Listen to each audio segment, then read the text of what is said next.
Hey, what's happening, gamers? Welcome back to Kwingsletsplays. Don't forget to like, comment, subscribe, all that good stuff. Tonight is a special honorary Ultimate stream for Bobbert Reviews for the incredible donation last night. He said he wanted Donkey Kong, and I actually have other Ultimates scheduled for the rest of this week, so this was the only day I could do this. So, Donkey Kong Country, of course, very famous Super Nintendo game by Rareware, as they were called. And also Link has kept me busy. He's kind of running around still.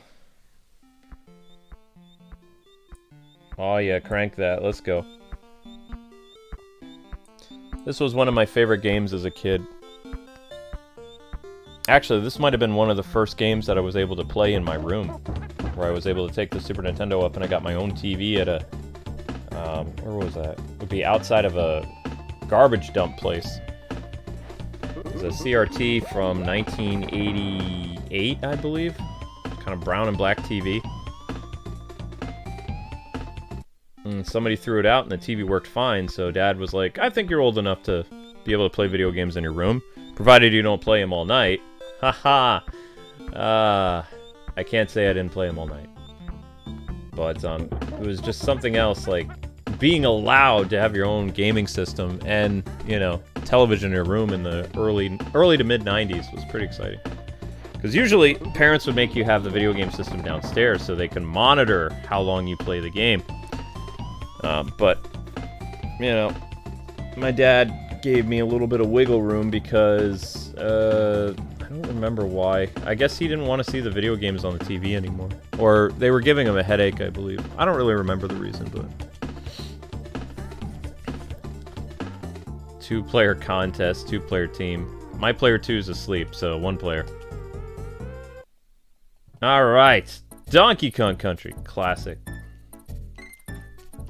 Link, stop running around. Drive me crazy, yo. 1994. How old was I in 94? Man. Alright, so we go in here, grab this stuff. Oh no! My banana hoard is gone. The landlord came and cleared out Donkey Kong. Relatable. No. Can I just, like, keep coming in here and grabbing the lives if I want to? I forget. Doesn't it have, like, some type of weird loop thing? No. Yeah, they don't let you do that. Not back then. They're like, nah, you can't take advantage of that. Whoop. You can, however, come up here, grab some bananas, whoop, and then, remember correctly,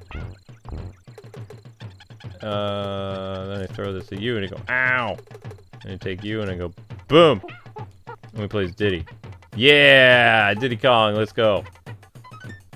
Oh, wait, no, I missed it! Darn! So, if you're fast enough, you can get the red balloon that's up there. I need to switch. Yeah, Donkey Kong pound stuff. Boom. Yeah, let's go monkey power. Okay. Actually, I need to crank this. I have it cranked for you guys, but I can't hear it. There we go. Good times! Ah, man, I still remember when this game came out and a lot of us were looking at it. It was like everybody was kind of amazed that a game like this could be played. Because remember, like 16-bit games had a particular flair and look to them. So when 32-bit games started really popping up, people were very surprised that their current gen system, like, you know, Super Nintendo or Sega Genesis could handle quote-unquote 3D gaming as they marketed it, even though this isn't really 3D. This is like early 2.5 3D or whatever they called it. 2 5D, I don't know. Whoop. Because technically Mode 7 wasn't 3D. But this game blew everybody away. Like, I don't remember if it won Game of the Year or not. We didn't really have video game awards. Not in the 90s. But there were magazines, and I'm pretty sure a lot of magazines hailed this as one of the best games of 1994, if not the best. Because Electronic Gaming Monthly was around, Nintendo Power was around, Game Pro magazine would have been around. I think that's about it. I don't really remember any other big magazines. The Sega magazine wouldn't have, you know, wouldn't have talked about a Nintendo game.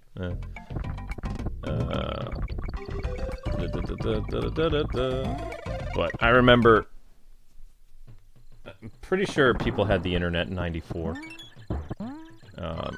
Maybe it was 95. But there were a lot of people talking about this game back in the day.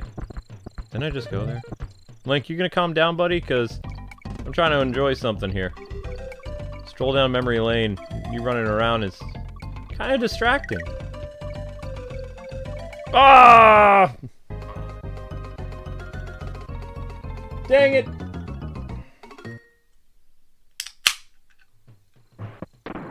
Brr.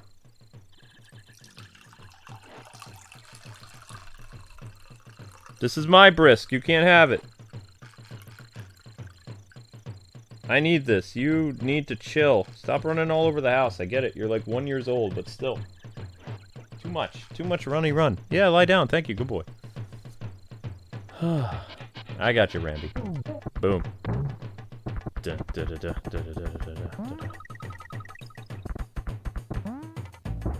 Oh, we missed some stuff. Oh well.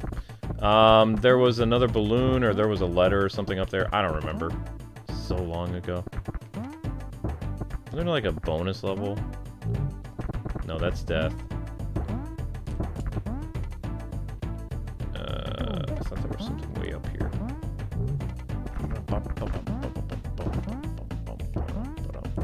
Oh, I remember. You jump off here, and then... It's like...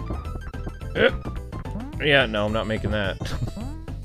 maybe in the 90s I could have made that. Hoop! Okay. Hoop! Nope! Okay, not attempting that. Let's go. I won't rewind very much, but that time I will, because that was a mistake.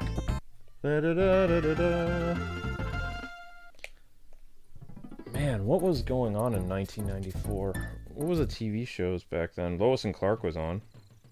I don't know, cartoons of 1994. What kind of stuff were we watching?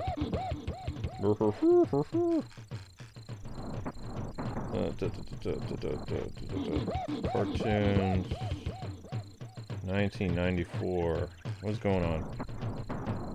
Ha! Street Sharks. Wildcats, I remember that. Gargoyles, yep, Spider-Man. The Tick. The Iron Man Show, Phantom 2040, Fantastic Four. The Weird Highlander Show. Return of Jafar movie was then, really? I didn't know. Huh. Animaniacs was still on. Okay. Where in the world is Carmen Sandiego? So, 94, not bad. Spider-Man, Gargoyles, Iron Man, Phantom 2040, The Tick. Wildcats was really good. Reboot was weird. Reboot was really weird. Okay, so top games of 94. Top games of 1994. Sonic 3? Really? Wow, 94 was a good year. Sonic 3, Super Metroid, Donkey Kong Country, Doom 2, Final Fantasy, Sonic and Knuckles, Earthbound.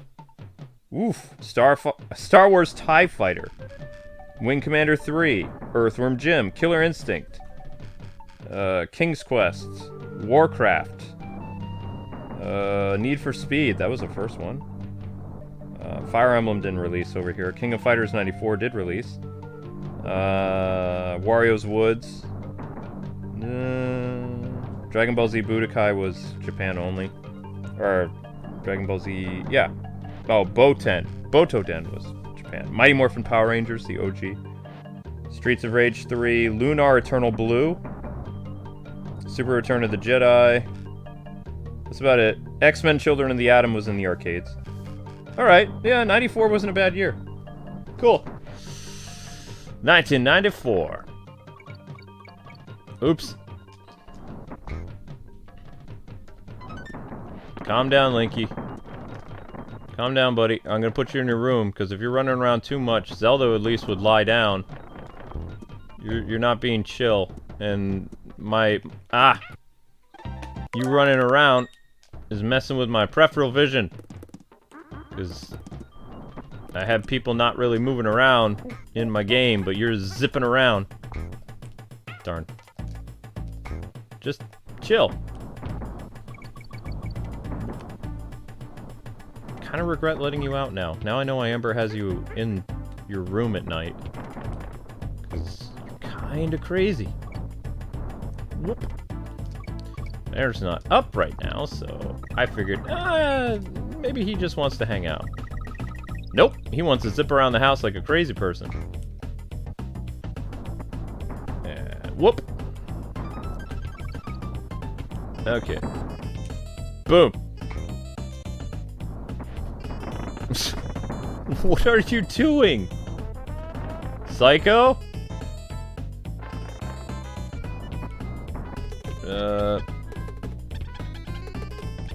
Yeah. I'm trying to save a monkey, so chill. No. Whoop. My gosh. Now, how badly am I gonna do with the barrel parts? Whoop. Whoa, whoa, whoa, whoa, whoa! Whoa! Easy!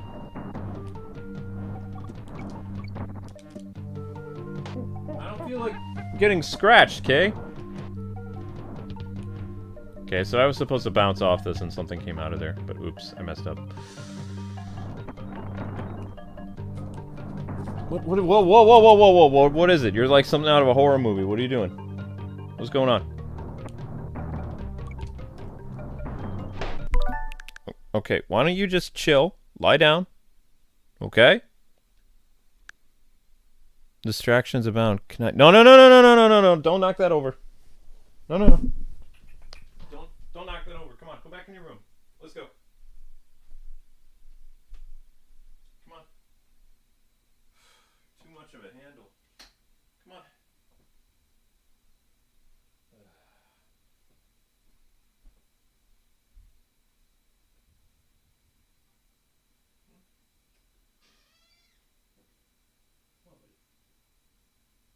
Yeah, come on, buddy.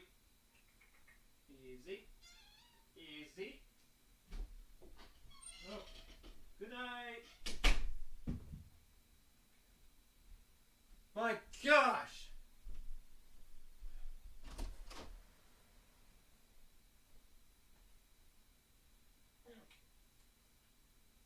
Zelda, you can come up.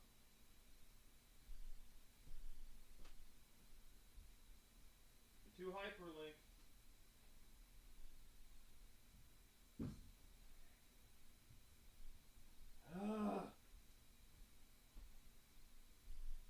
Hello, sane cat.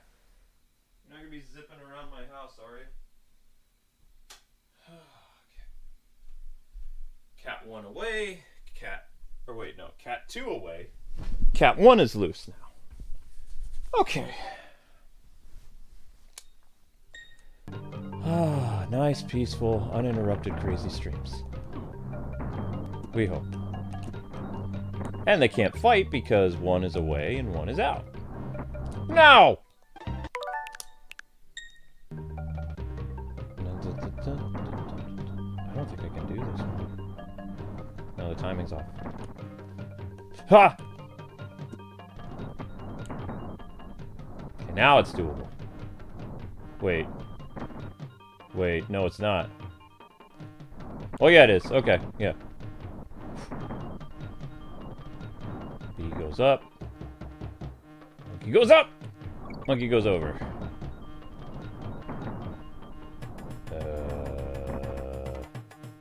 Up. There we go. Hello, Zelda. Hi. See? That's all I wanted the other cat to do. He's not here. You can stop with the growling. He's not here. He's away. He went to bed. You're good. Kong! Ah!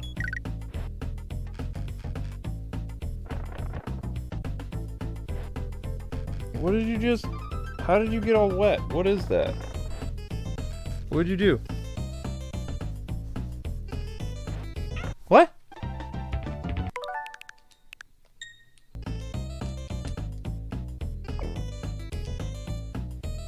What'd you do? What'd you do?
See, this is better.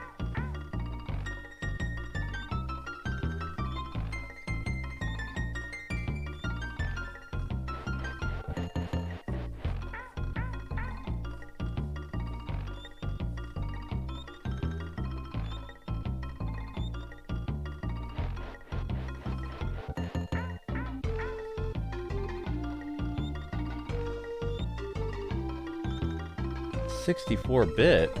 What?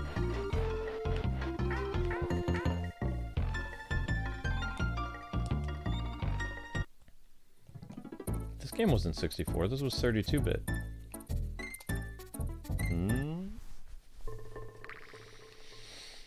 Okay.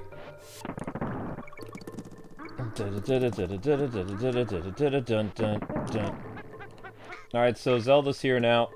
I swapped out Cats, and she's chill. She's lying down, giving herself a bath.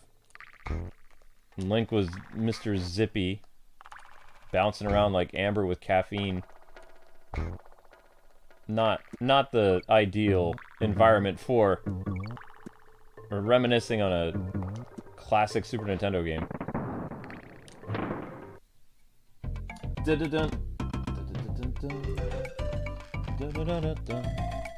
Whoa!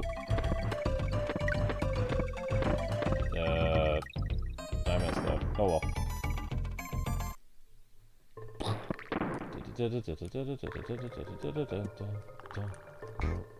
Boing.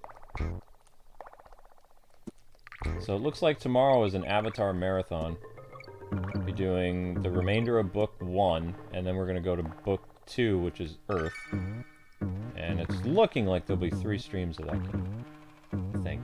Okay, and then I need to... What do I get if I get all the bananas again? Just get an extra guy, right? 56. Okay. There he goes. There's my little crawl. Boing boing. Checkpoint! Da-da-da-da.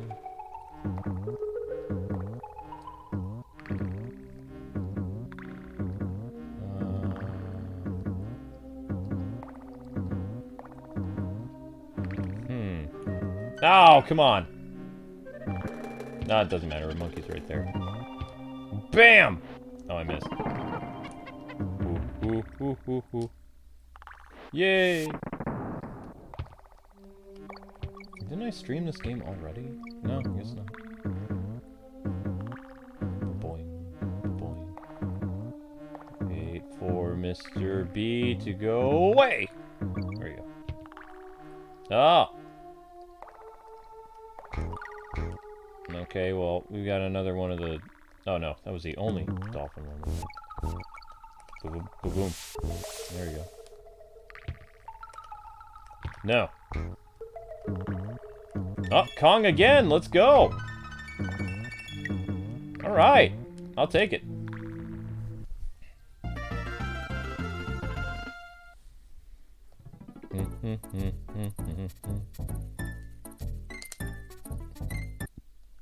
And of course, Power Rangers was still on TV too, so... One of the best composed water music in video game history. The water theme, Donkey Kong Country 1. It's so good. Oh my gosh, memories. I've actually had the privilege of getting to hear this orchestra play this song in Boston. I think it was the video game orchestra. It been 2000 and...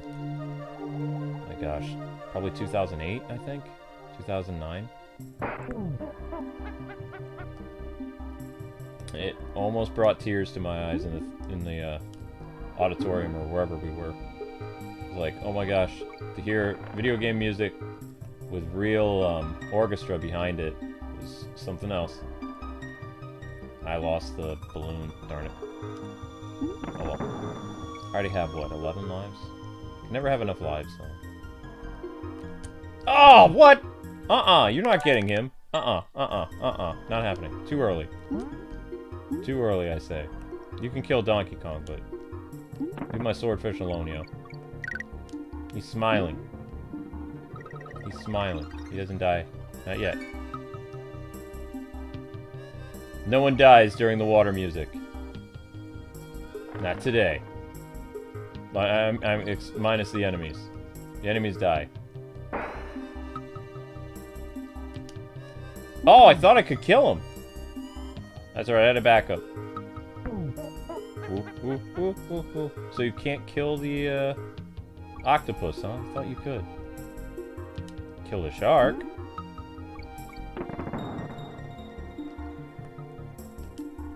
I thought there was a secret here. Yeah, there it is. Yay! One more and I get the bonus ostrich level. Hooray.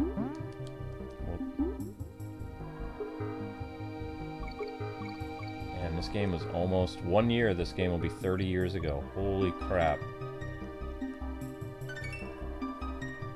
Can you believe that, Zelda?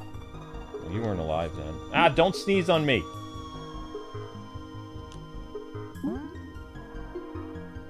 Don't look at me, Link. Although, actually, based on your rambunctiousness, I probably would have put you in your room anyway. Now, Zelda, stay chill, please.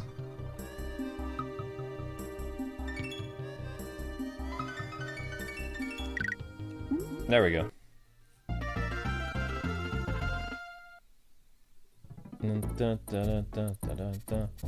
Just in case the game gets messed up on me now. Alright, gotta have a water level section. Water level was 22.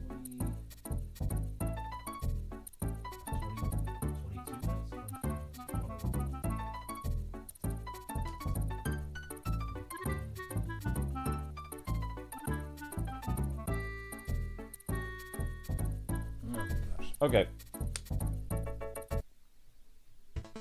Whoa, dudes, my name's Funky Kong. What's up? My bootylicious jumbo jet. Most unfortunately can only send you to, which is a complete and total bummer, let me tell you. Whoa, dudes.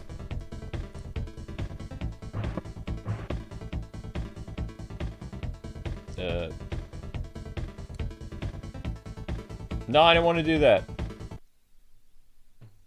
Ah, I had to replay the level. No, we don't want to do that. No. Don't need to do funky. Bye-bye. Okay, now we can go here. This is the Barrel Canyon Canyon. Barrel Canyon.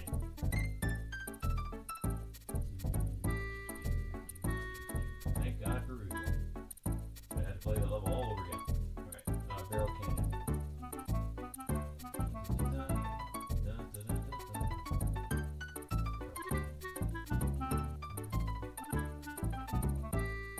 So thank you again, Bobbert, for sponsoring the stream. And wherever you are, hopefully you enjoy it. I'm having a serious nostalgia trip right now. So.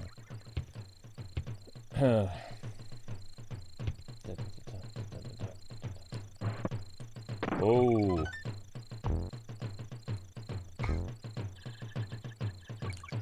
Oops. Actually, every time I open up a classic Super Nintendo game, I have memories that pop up. But I played this game to death! Oh, that's where the frog is. Ow! That wasn't very nice. Ooh. Can I get the frog? I don't think I can get the frog. Dun, dun, dun, dun, dun. Boom. Nope, nothing there. Is this considered Barrel Canyon? Oh, okay. Right. Ramby! And that's just for a bonus level where I can get even more bananas. Go bananas!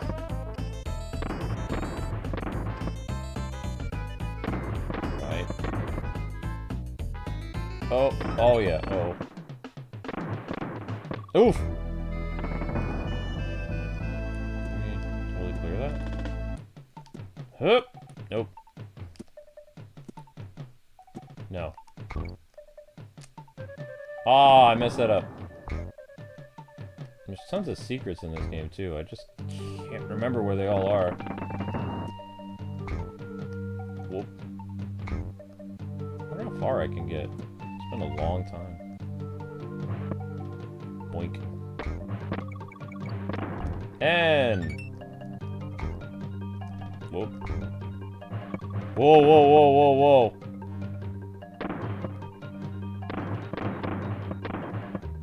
Okay, this one isn't as crazy as some of the other ones. The one on the snowy mountain is nuts. I know that. Boink. Yeah, 15 lives, let's go. Whoops. Why? Thank you. Alright, switch back. It's monkey time. Yeah! 16 lives. Booyah. Whoop. Do your little dance. Get down tonight. What is it? Why is your fur all wet? Is that because you gave yourself a bath? Ugh.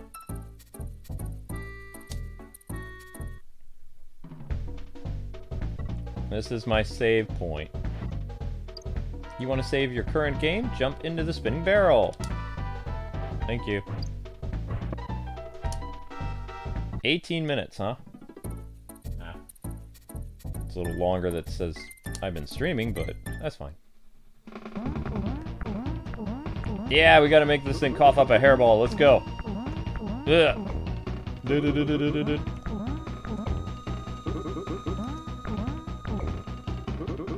Ouch!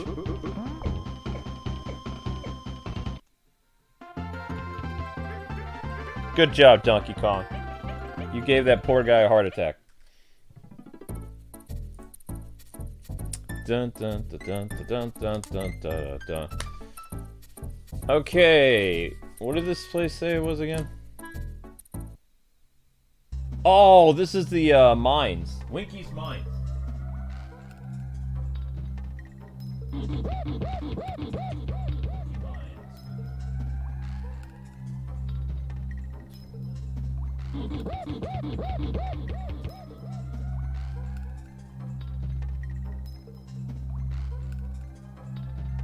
Yeah, I don't think I've ever completed, like, beat the beaver without actually losing somebody.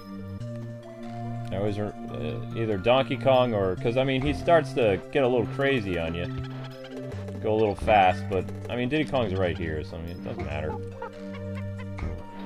Boink. I mean, truth be told, I just play as Diddy Kong usually anyway. I only switch to Donkey Kong when I need to, like, pound the ground to get some free bananas. I like playing as Diddy Kong more. Because it was, I don't know, he was a cool character. Yeah, go like this, bounce up, there's the bonus area. And...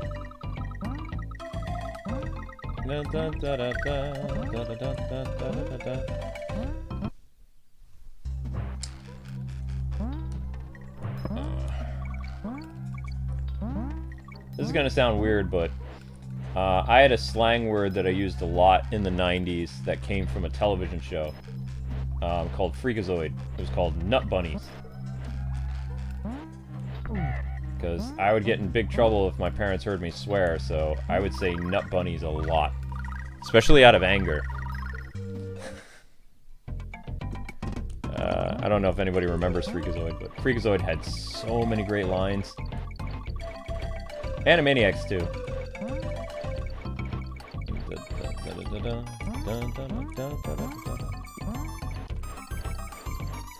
Aw, nut bunnies. Dun, dun, dun, dun, dun. We might have even derived the term sadness from a Freakazoid or Animaniacs episode. I don't remember. Most of my quote-unquote comedy is all remixed from the 90s and the 80s, so I don't know where I've borrowed or lifted stuff from over the years. I've watched way too much. I even remember one year doing YouTube videos that I was actually using slang that I heard from Jace and the Wheeled Warriors. That's a show probably nobody knows.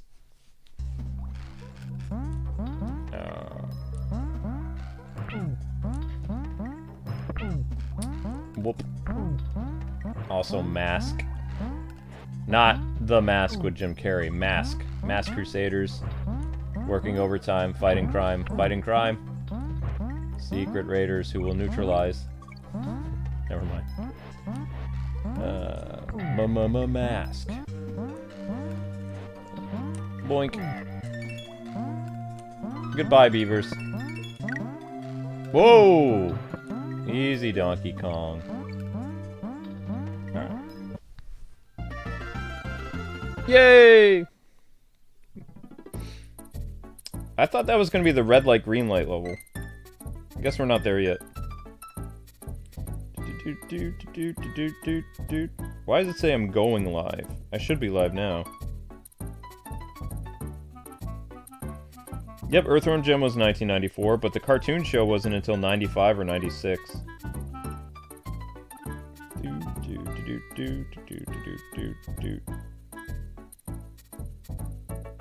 Oh, the snow barrel level. Yeah, that's gonna be happening. Mask helicopters that turn into small helicopters. Yeah. Okay, we're going to Minecart Carnage. I remember this. Just putting in a time code.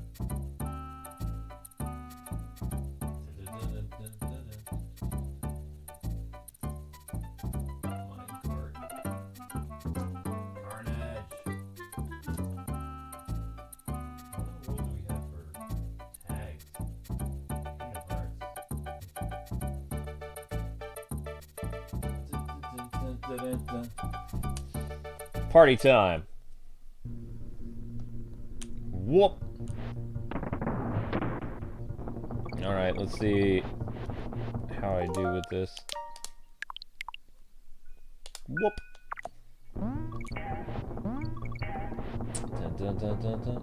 It actually hasn't been 20 years or 30 years since I played this game. I did a full review on this, and I played it when it came on the Virtual Console, and I think I did a quick showcase of it when it came to the Nintendo Switch Online, but I don't remember. Whoa, whoa, whoa, whoa, whoa, whoa, whoa. Alright, checkpoint already.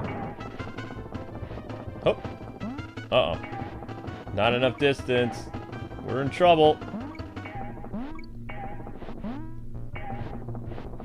No! Missed the end. Darn. So that means we're gonna spell K-O-G. Cog? Ah! Should I die? I intentionally died. How's that? I want the end. I intentionally killed myself. Let's go with that. Yoink. I got 22 lives. I don't care. Ah! Okay, maybe I do care a little bit. What? Oh gosh. Okay, let's be careful here. Oh, come on!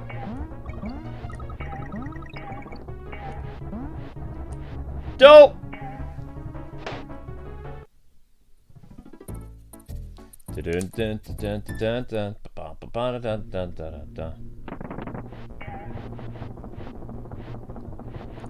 Oops, I thought I cleared it. Apparently not. Hoop! Ha ha ha ha ha! Woohoo! Got the lives back. Yeah!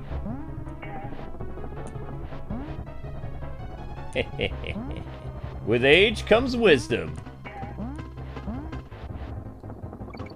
Whoa! Whoop. Whoop. Wee-hee-hee. Not. Oh, what? I cleared him! Robbed! Robbed, robbed, robbed! Cleared him! Ah! Whoa! Ah!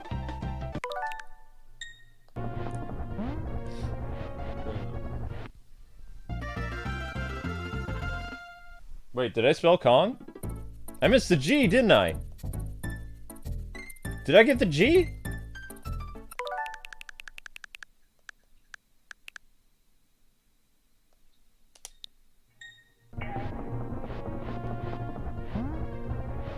It's not gonna tell me, is it? I don't know. Maybe I did, I don't know.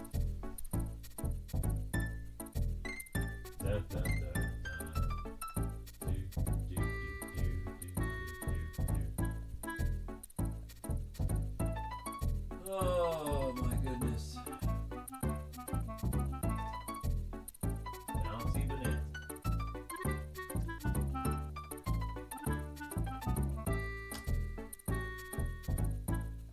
Alright, let's see how we do in Bouncy Bonanza. Ow. Okay, you're gonna let me have some brisk iced tea, right? I didn't ask you, Donkey Kong.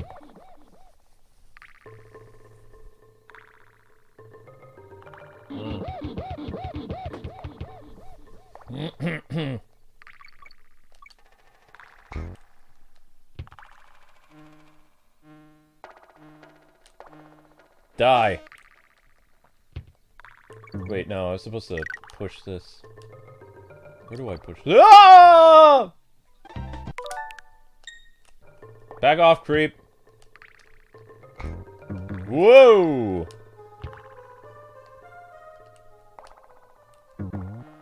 Huh? Oh no. Ah! Oof. Nuts! I wanted to murder him. You got this. You got this. Yeah! Got a need for speed. What is going on here? Okay, he's done. Oh, that's right. I had to increase the brightness of my television when I was a kid because I had a hard time seeing this stage and another stage. It's actually kind of dark. Checkpoint. No, no, no, no, don't fall, don't fall, don't fall. There we go. Boing.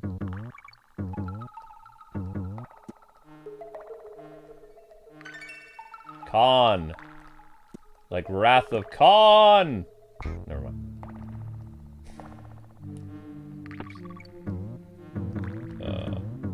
Ouch.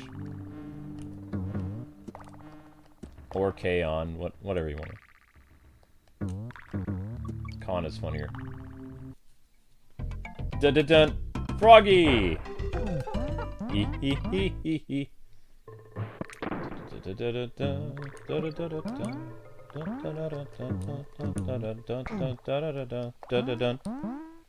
Oh crap, what was that? Why? Why? Stop. Chill. Chill, Froggy. Boing. Now, can I kill the bee? No! No, I cannot. Oh gosh. Ah!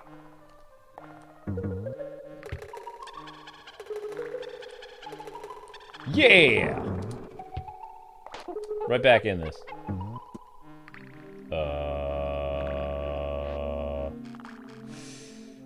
1, 2, 3. Death. Whoa! Nuts! Ah! Stop coming at me in a dark screen! Yeah!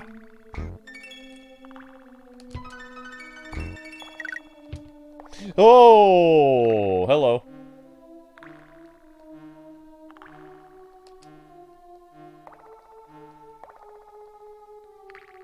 Oh no. Ah, I missed the bonus level, darn. No! Stupid monkey. Yoink.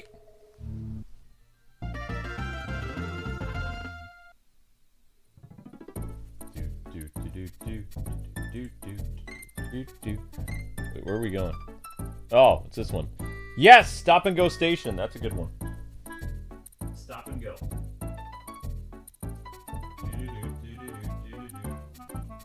Hey, don't growl at me.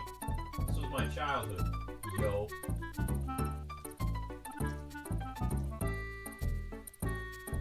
What are you growling for? Hmm? Who got to come out of the basement, huh? Yeah? You're gonna growl?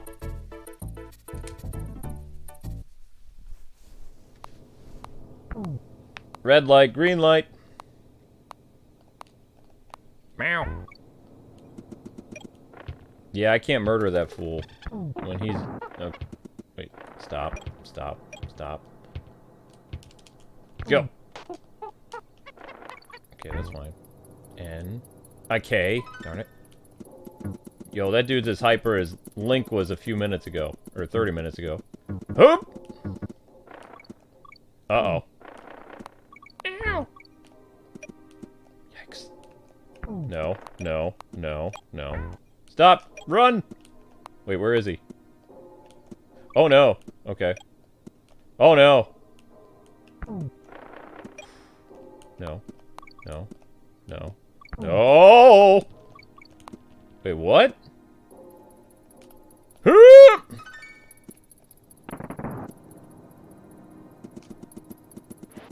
Oh, great, that didn't do much. Oh! Hello. Meow.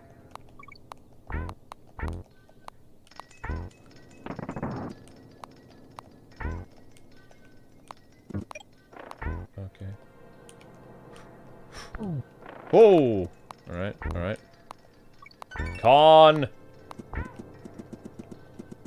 Oh, freak out. Whoa. Gah! Oh no. Oh no. Oh no. Oh no! Ah! Ooh!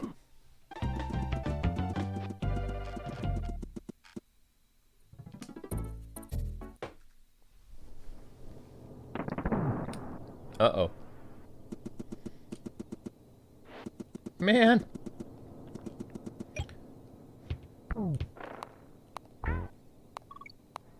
Where's Diddy? There's Diddy. Okay.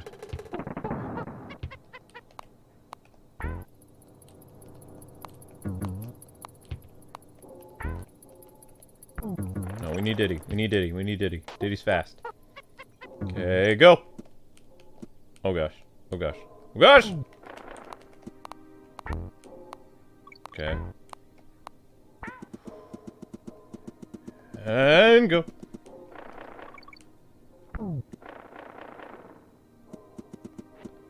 Yikes. Okay. Ah! Go, go, go, go, go, go, go, go, go! Run!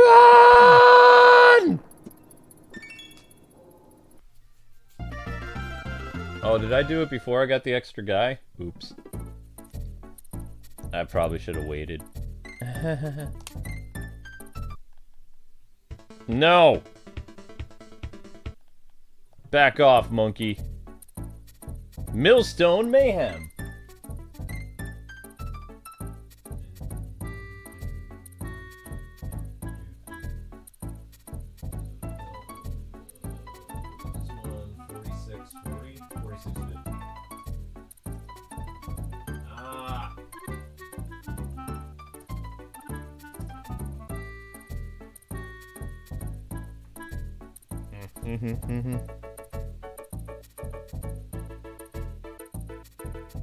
The invincible what? They can be killed in the Japanese version? What? Nuh-uh. Seriously? That's not fair. Wow, Japan. Japan always getting the good stuff. Ooh, wait, there's a secret in this level, isn't there?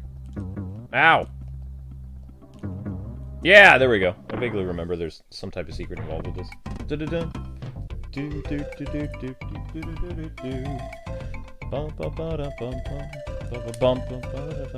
I do it? Y button? Oh, Y button! Wait, what is this stuff up there?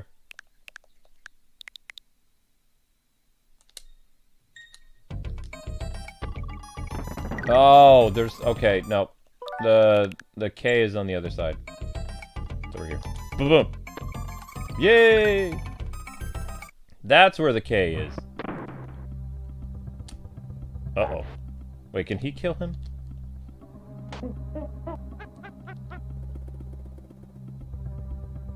Where did they go?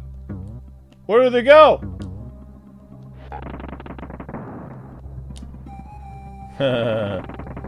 Funny. Oh, right! The hamster wheel thing. Beaver death wheel. There's something down here. Yeah. Wait. What? Huh? Oh, that's just for that. There's a reason for this wheel, though. Why is there a reason for the wheel? Is it here? It wasn't just to get the O, was it? Really? No, I don't think so. Another meaning for this. I swear there is. Yeah, there's a barrel there. Oh, gosh. Alright. Oh. Oh, no. Ooh! What? Those aren't the right letters! Oh, wait, don't hit them. That's what this is. What is it? What is it? No! Jump, you monkeys! Failure! What am I spelling? R A E. Wait. That's rare. Wait. Was that an E or an S? R A R. No, that had to be an E. Dun, dun, dun, dun, dun, dun, dun, dun, dun, 3. It's my dad's favorite animal from the game, like the Rider friends. He was a big fan of the dolphin, or not dolphin, swordfish. I like Rambi. I thought Rambi was cool because he could smash stuff. Ah, yep, there it is. There's some down there. Yeah, that's what I wanted. Woo-woo! Get them lives. Let's go. Gonna need them. Gonna need them. Especially once we get to the stupid winter level. So much death.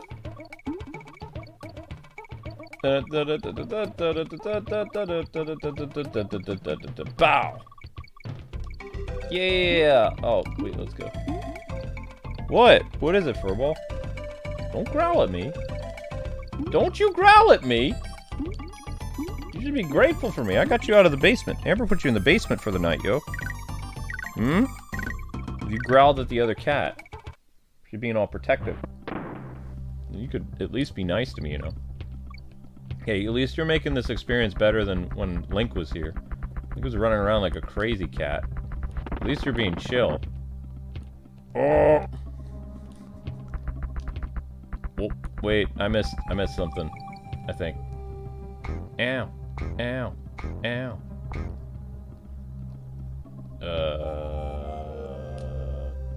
There's a point to that. Was there a barrel here? No. I was like, is there a secret barrel there? No, dead. Wait, no, Diddy. It's all you, man. It's a Diddy show starring Diddy and sometimes Donkey Kong. But not always! Whoop! Yeah, there we go. Okay, that's important. Boing. Boing. Yikes. No! Nice and easy. Nice and easy! Yeah! Down I go. Ah! No! Woohoo! I remember the secret. Yay! Con! No! It's so nice being able to fix a mistake.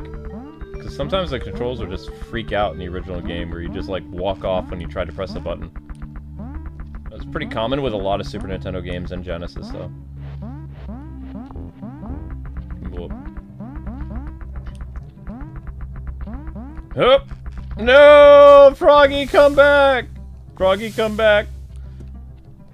Oh. I'm not losing Diddy, so you're up. Nice! Good sacrifice there, Donkey Kong. Uh-oh. Whoa! No! I did the cartwheel, game! Read my inputs! Okay. Up! Whoa!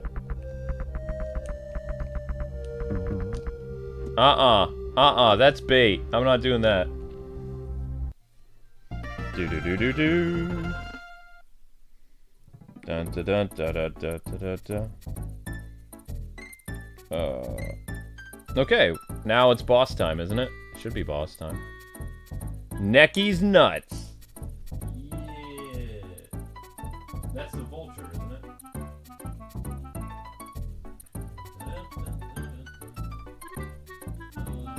53 minutes.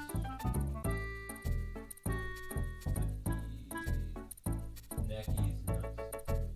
Is this a beaver? Squirrel? I don't remember what this boss is. What boss are you? No, it's the Vulture! Yeah. Ah! I have to jump on your head. Bam!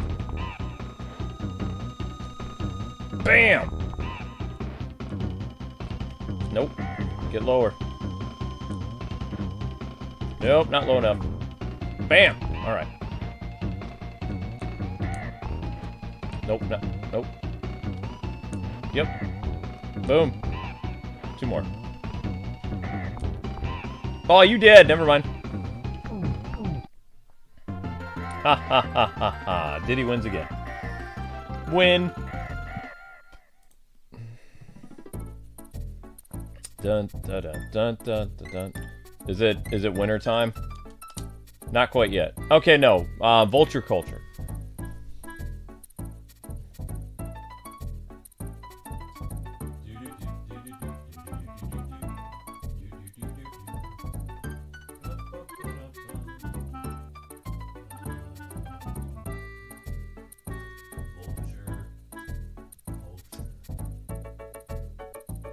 Time codes would be a lot easier if I could type faster. I'm a slow typer. I am. Alright. Vulture Culture! Die. Whoa! Nope.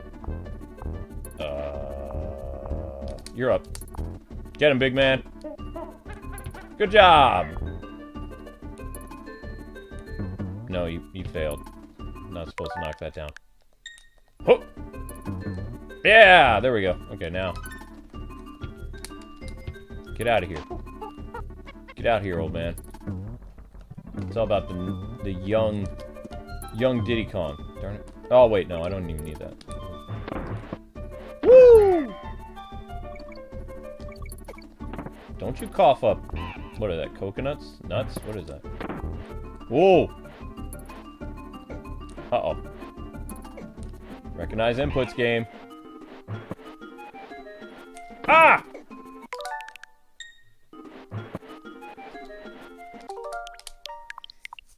Whoop. Okay, 1. Ah, my Diddy Kong! Why? Cruel fate. Oh. Whoa! Whoa! At least you got to the checkpoint. Oh, wait, no, you didn't. Okay. No. No. Thank you. I'm alive! Oh, no! Cheap. You know what? Fine. I'll own that one. Fine. Fine. Fine. Fine. Fine. I was literally holding the barrel over my head. Yo.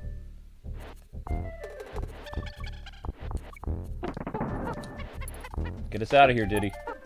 Oof. Close shave. Up. Up.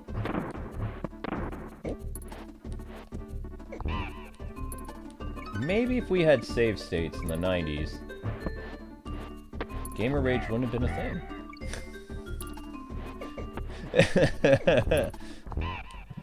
Oh my gosh.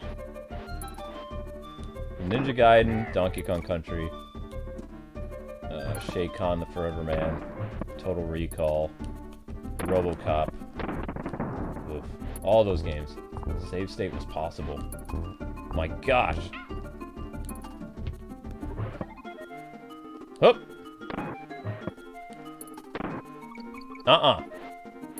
Don't you do that. Don't you cough on me. Get the G. G! Oh no! I spelled cog. Darn it.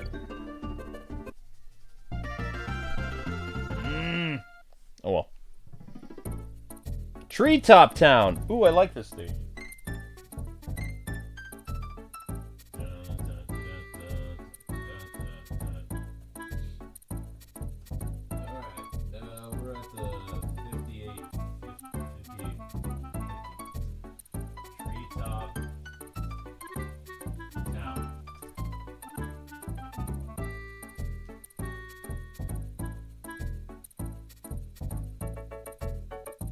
If most of the games had save states in the 90s, they wouldn't have been special.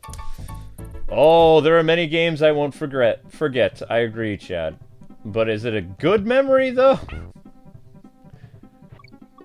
Those games are iconic and legendary, but do some of them deserve to be? No. No, they don't. But they will never be forgotten to the pool of time, because they stick with you. Whereas most games today are very easy to beat. Even Dark Souls and Bloodborne have their own kind of, you know, rhythm to it. It takes a while to find that rhythm, but I think one of the coolest power-ups in Elden Ring was basically like this teleport move that you could somehow get early in the game. Unless they patched it. They probably did. But there was a really cool teleport ability where you could basically turn your champion or knight or whatever into like an anime character.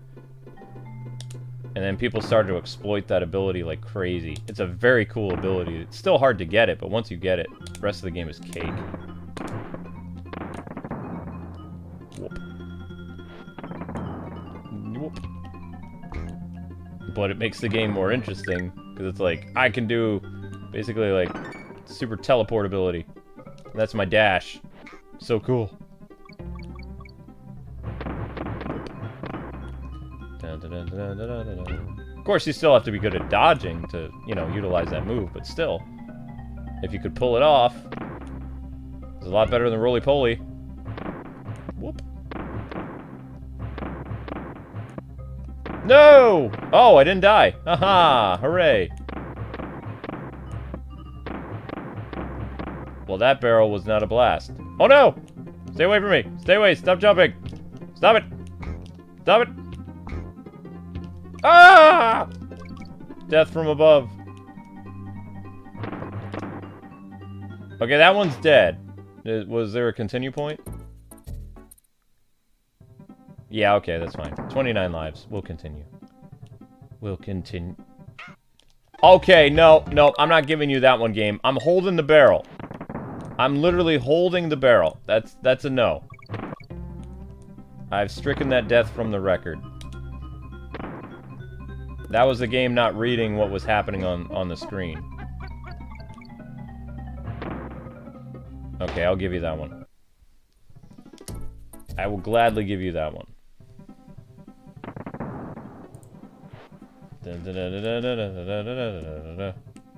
Holding the barrel. See? He's supposed to die. That's how it works. Boom. Barrel.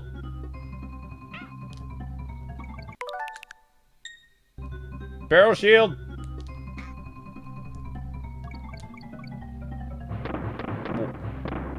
Out of my way.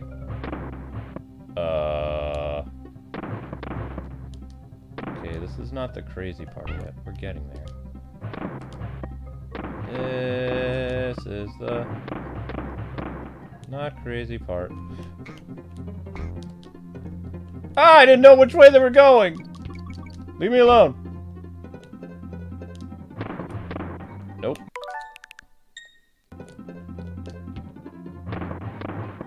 Oh, I thought that was automatic. I'm thinking of the other level. Ugh.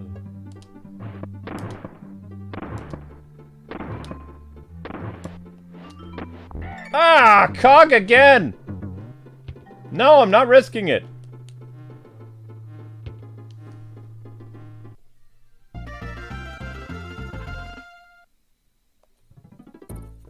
Forest Frenzy!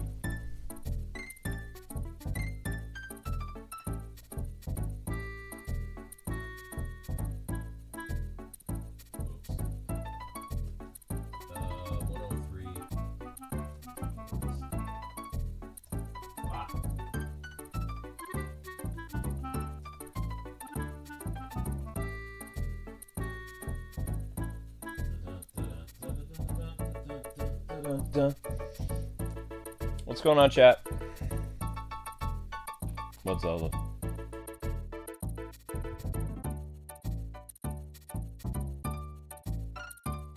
You remember when you played this on your N64? How?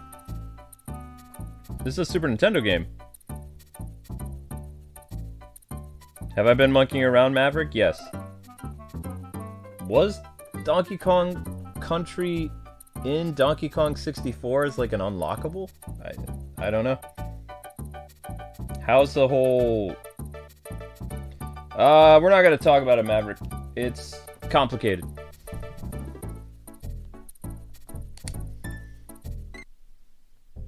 We're taking measures. That's all I can say right now. Wait, can I go in the hole? Whoop.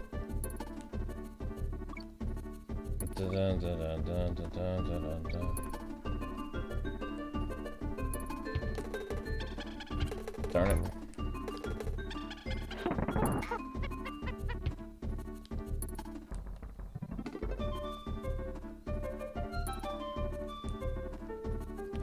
I should be able to roll and jump. Huh! Ooh! Force Frenzy. Oh yeah! Uh-oh. Why? Don't follow the leader off the cliff. No. No, no, no, no, no, no, no, no, no, no, no, no, no. They can jump off the cliff.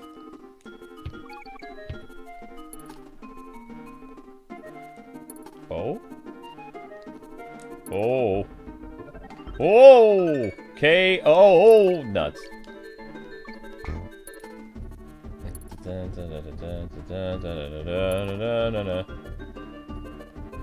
I'm a monkey on a mission. Where is the N? Oh. There's Donkey Kong. Whoa, whoa, whoa! Loud, loud, very loud. I'm gonna turn that down. I'm so happy to support you and Amber. Thank you, Captain J-Dog. 13 months. Thanks, man. 100%ing the stage can be really tough. I don't know if I'm gonna 100% it, but we are gonna beat it.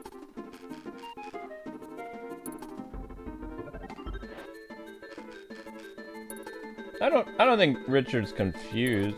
Like, he might be thinking, ow, that Donkey Kong 64 is the first game, but the Super Nintendo game that came out in '94 is the first. I don't know. I wasn't a huge fan of Donkey Kong 64. I enjoyed 2D games more than I did 3D. It took me a while to get used to 3D games. Like, actual 3D games.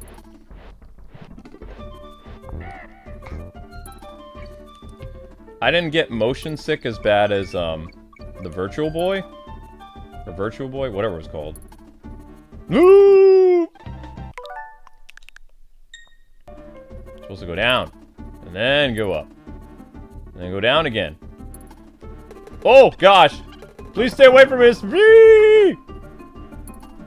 Ah! Why? Oh gosh, no, no, not this part, not this part! Not this part! I survived! I survived! Holy crap! Huh? Upton Coke, what's up? Woo! Temple Tempest! There's a classic.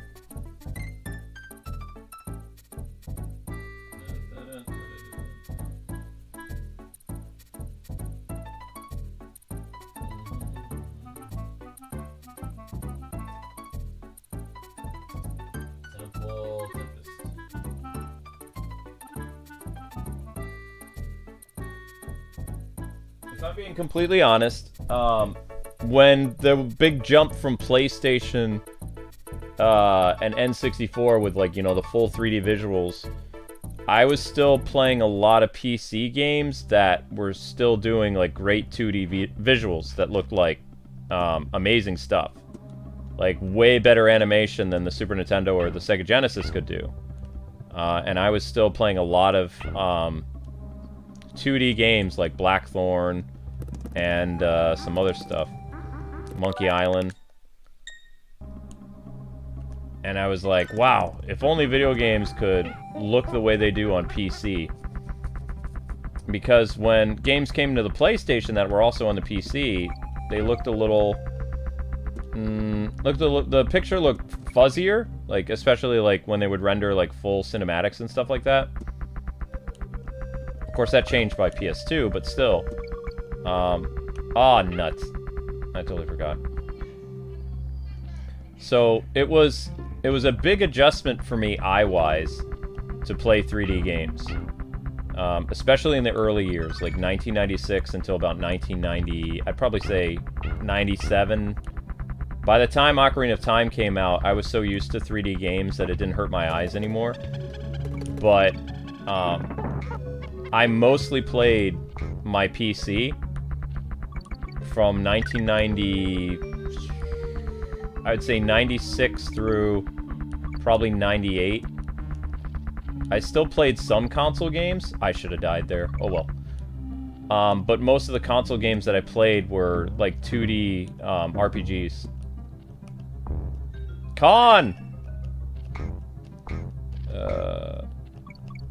Old joke will never die. So, I mean, it was a big adjustment for me. Whereas some people my age remember the whole jump to 3D, they didn't have any problems with it, but I used to get really bad headaches. Like, it wasn't like a motion sickness thing, it was just like, it literally caused me eye pain. So I could only play when the when the N64 came out, I didn't really have a video game limit, but I kind of limited how long I would play the N64. Things changed a little bit when they had the... Oh, I'm toast. I'm not getting through that. Oh, sweet! Yay, I erased him from history! Yay! There's no, darn. That was the G, wasn't it? Darn it! I kind of put limitations on myself until my eyes got used to it. Once the N64 expansion pack came out, I didn't have eye strain anymore, but like early PlayStation and N64, I think it's because like a lot of the visuals weren't really smooth. Like, you know, 2D stuff, everything was like really defined and carefully made. And 3D was kind of messy and blocky and blurry and stuff like that. It really hurt my eyes tremendously. So like, I was happy, you know, playing my 2D games. And I bought a lot of cool games on the Super Nintendo and Sega Genesis during the big rise of the N64 and PlayStation. Occasionally I would pick up games that I liked for my N64, but again, I had to put limits on how long I could play because I would get serious eye headaches, and it was like, I felt like I was my dad a little bit, because my dad wasn't able to play video games after a certain point because it caused him massive migraines. But once that expansion pack came out on the N64, I don't remember what year it was. I think it was like right around the year 2000 or 99. That's when I was able to play N64 games more comfortably. And when the PS2 came out, I loved playing games for hours like the Bouncer. That game caused no problem to my eyes at all. So right around PS2, GameCube era is when like playing video games was comfortable for me again, like for 3D games. It didn't cause any problems. That's probably why I like the GameCube so much too, is because I actually spent a lot of time playing the GameCube more than I did the N64. Spent a long time playing the GameCube. No regrets. I wish the system would have done better though. I did it again. Okay, I don't want to go through that again. Same mistake. I'm going to end up draining all my lives. I don't want to do that. Alright. Where are we going? Where are we going? Where are we going? Where are we going? Did I put in a time code for this? Did I remember? Or is the temple thing still there? No, I didn't put in the time code for this. What was the name of this level? What was the name of this level? Oh! Orangutan Gang?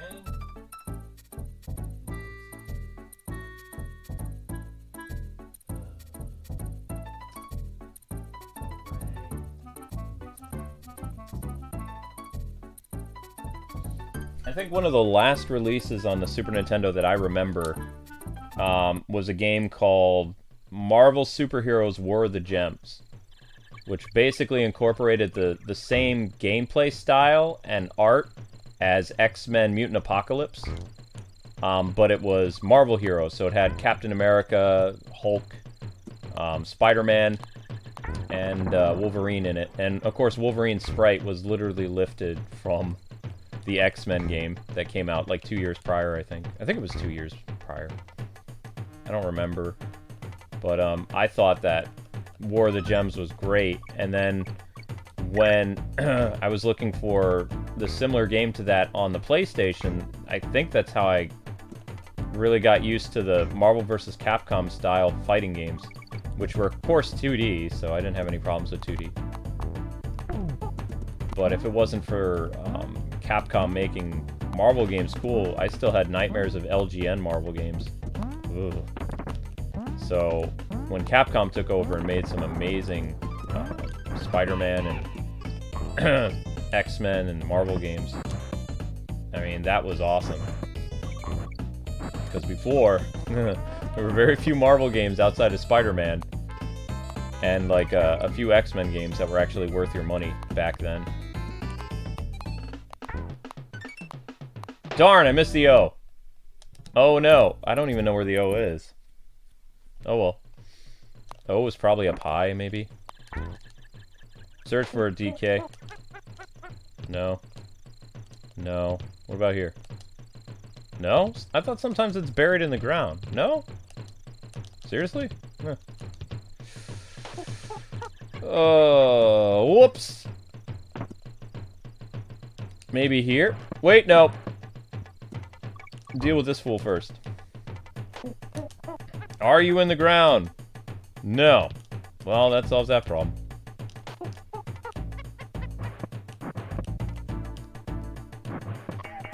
What do you guys think of that classic homage there to the original Donkey Kong game? The monkey throwing barrels at people, and you have to jump over the barrels to get to the boss.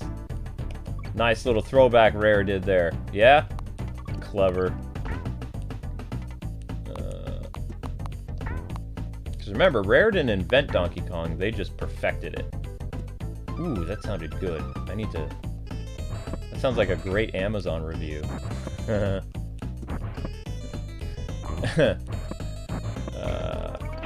That definitely sounds like something I would have written. Ah, crap.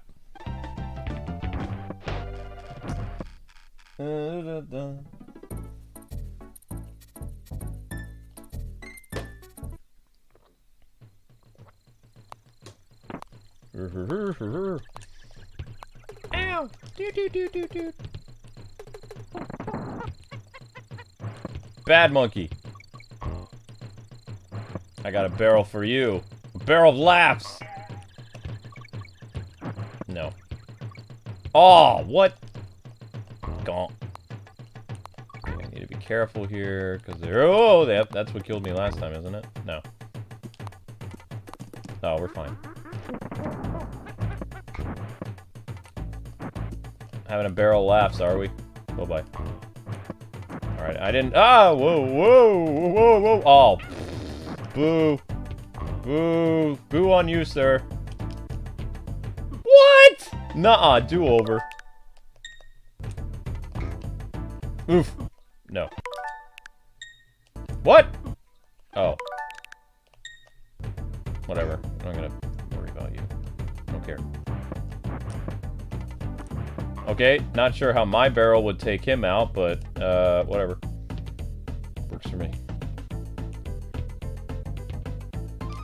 Roll. Duck and roll! Da-da-da-da-da. Most of your childhood games are the Lego games. Yeah, games paying tribute to older games was rare back then. Yeah, totally. Oh no! Clam City. I think this is a tough one. I'll let you guys deal with while I write the time code. Clam City is 119. Let Cranky talk to you guys for a second.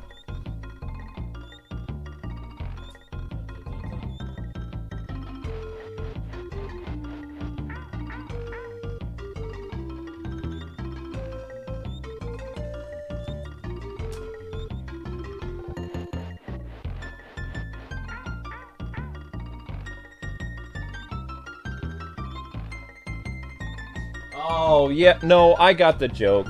I see what you did there. I just glanced at it real quick. Okay, let me leave. Let me leave!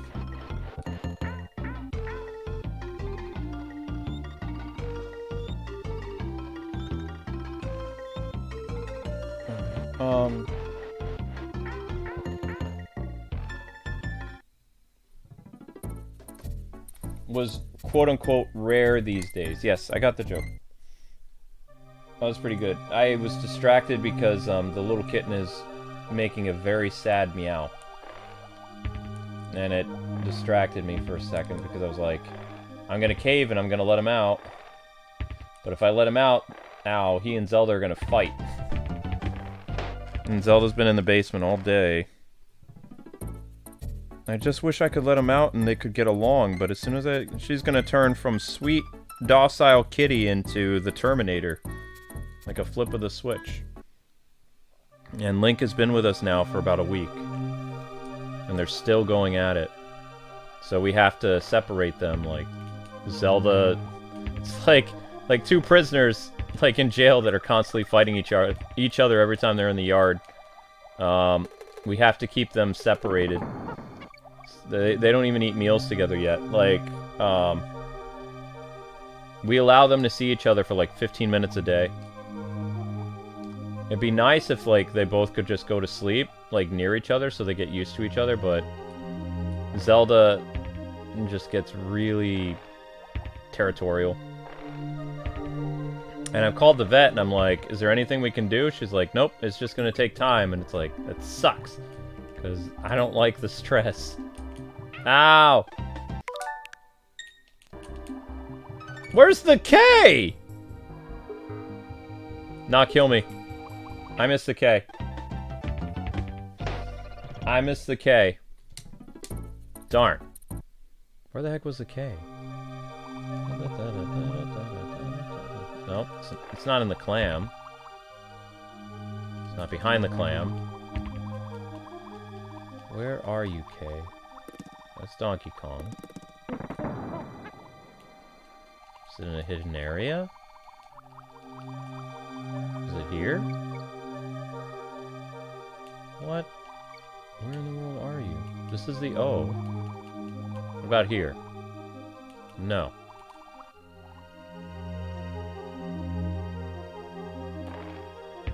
Nope. No K here. What in the world? I don't know where it is.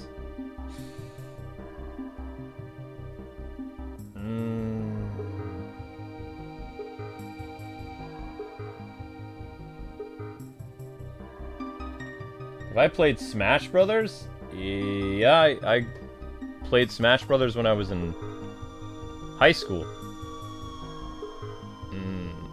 Smash Brothers came out in the year 1999. I would have been sophomore in high school. I remember how like people were surprised about that game because we didn't really have how do I put this? Like, you guys have like all this gaming hype today. We had magazines and commercials.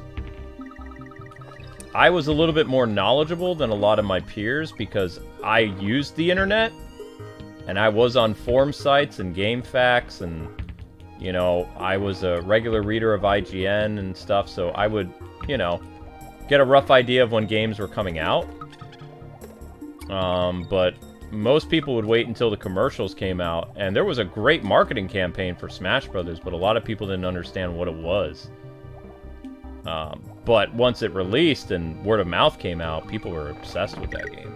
It was like, it was another big game that revitalized the, I guess, the lifespan of the N64, because the N64 got like, the best way to describe that system is it was on life support all the time, and every once in a while it would get a jolt of electricity that would just make it like look like this really polished jewel. Mario 64 came out, everybody was amazed by that, but then they had a lull period for a while, and then in 1 year GoldenEye and Star Fox 64 released at the same time. And it just really, you know, sparked everything with the N64. And then they had some duds. And then in 1998, you had Ocarina of Time. 1999 was Smash Brothers. Crap. And then 2000 would have been... Excitebike didn't do that well, but I think Majora's Mask was 2000. I don't remember, though. So, I mean, it had... it was kind of like looking at a YouTube channel. Like, it had its ups and downs on the N64. It wasn't constant hits. It was like a wavelength thing. Like a roller coaster. Went up and went down. And the GameCube went through that same thing. Like, the Game Boy Advance was full of hits. Like, they released so many great games on the Game Boy Advance. Too many to count. That's why that system sold insanely better than the GameCube did. Also, the idea of having a portable Super Nintendo in the palm of your hand really excited a lot of people my age. People who grew up with, you know, the Super Nintendo and the NES, and to finally have a Nintendo portable system that was able to just combine your love of that era by making brand new games. It was just so cool. So everybody in college, like, had a Game Boy Advance that I remember. Like, it was like the biggest item that year. Because people remember when when Sega tried to make a game console that was comparable to their Sega Genesis game, like their system, and the battery life and that brick and all that other stuff. It didn't win the handheld war the way the Game Boy did, because the Game Boy was comfortable, convenient, and it had the games. And Sega Game Gear was this big brick that, like, 8 batteries, like, you have no idea. And it was just crazy. Not many people I knew actually had a Game Gear, because it was a parent's nightmare because of all the batteries it would eat. You'd get, like, if you were lucky, you buy a pack of batteries, it might last you, if you're hardcore playing that system, you probably get 6 hours out of it. Whereas a Game Boy, you get a pack of batteries, it would last you, like, almost a week or two. So, you could plug in the system, I think, for the Game Gear, but it got really hot, from what a friend told me. Bumble B Rumble.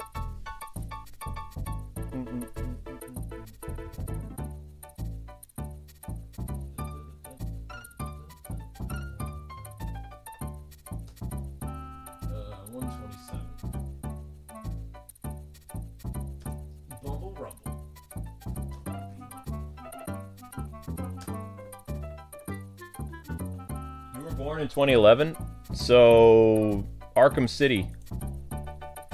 The birth of Arkham City is your birth. That's pretty cool, Logan. Oh, the stupid bee! Yeah, take that, angry bee. Uh-oh. Oh! Oh, crap. I screwed up. I screwed up! Oh! Darn it. I knew that was going to be annoying. Because I think a lot of us didn't want the Super Nintendo to end, so the Game Boy Advance was kind of like a lot of way for retro gamers to experience brand new games with that style that we loved from our childhood.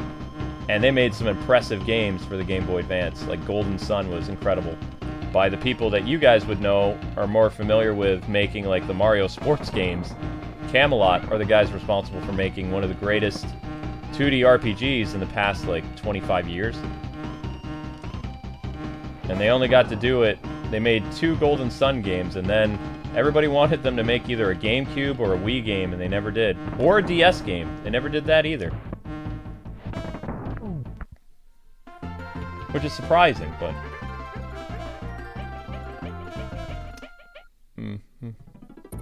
2006 was the year Twilight Princess came out, correct. Yep. 2006 was the year Amber and I got married. So, that was the birth of the Wii, the start of our marriage, and the release of Twilight Princess. So, 3 major milestones of the year 2006 for you to remember.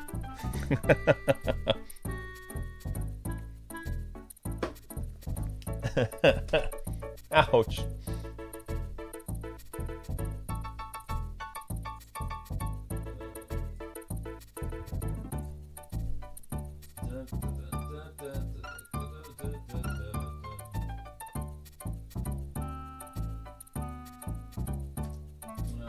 Snow barrel blast.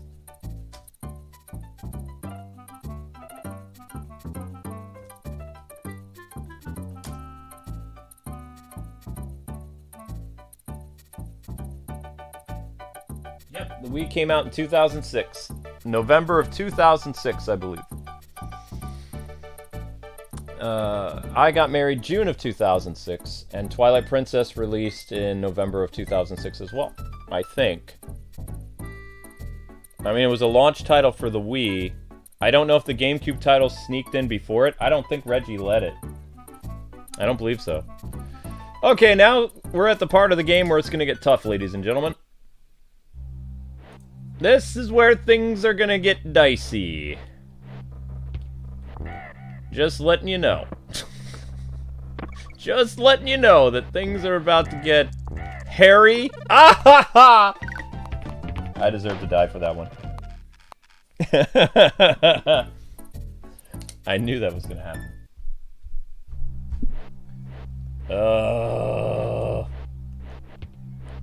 Meow. Link, chill. I would let you out, but you were zipping all over the place. No, I need my life back.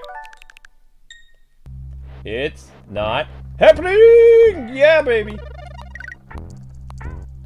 No, no, no. No, kitty, don't. Don't. Just be calm. I can't let you out. You're gonna beat up my cat, Zelda. Zelda's my buddy. I want you to be my buddy, too, but you're pretty... I don't know. I'm just gonna be honest. I'm not scared of girl cats. Girl cats don't scare me. Like, when Link, like, hisses and growls at people, it's scarier because he's a guy cat. And I think Zelda's more afraid of him, too. Because, when Shadow and Zelda used to fight a lot, they would cool off eventually. Like, Zelda might start it and then Shadow would finish it, but it's not like that. When Zelda and Link fight, Zelda starts it and Link continues it for a while. Like, chasing Zelda to the point where she's, like, in the corner breathing heavily, and he's, like, there, like, ready to pounce, and he's really angry. And even picking him up, it's like Amber and I are going to get seriously scratched. It's like if a wild animal ran into our house. That's what Link is like when he gets angry. It's scary. You know? I've had female cats for most of my life. The last time I had male cats, there were 2 male cats. And I was, like, in high school and ending college when both those cats finally passed away. I had those cats for 17 and 15 years. The girl cats are calmer. They just are.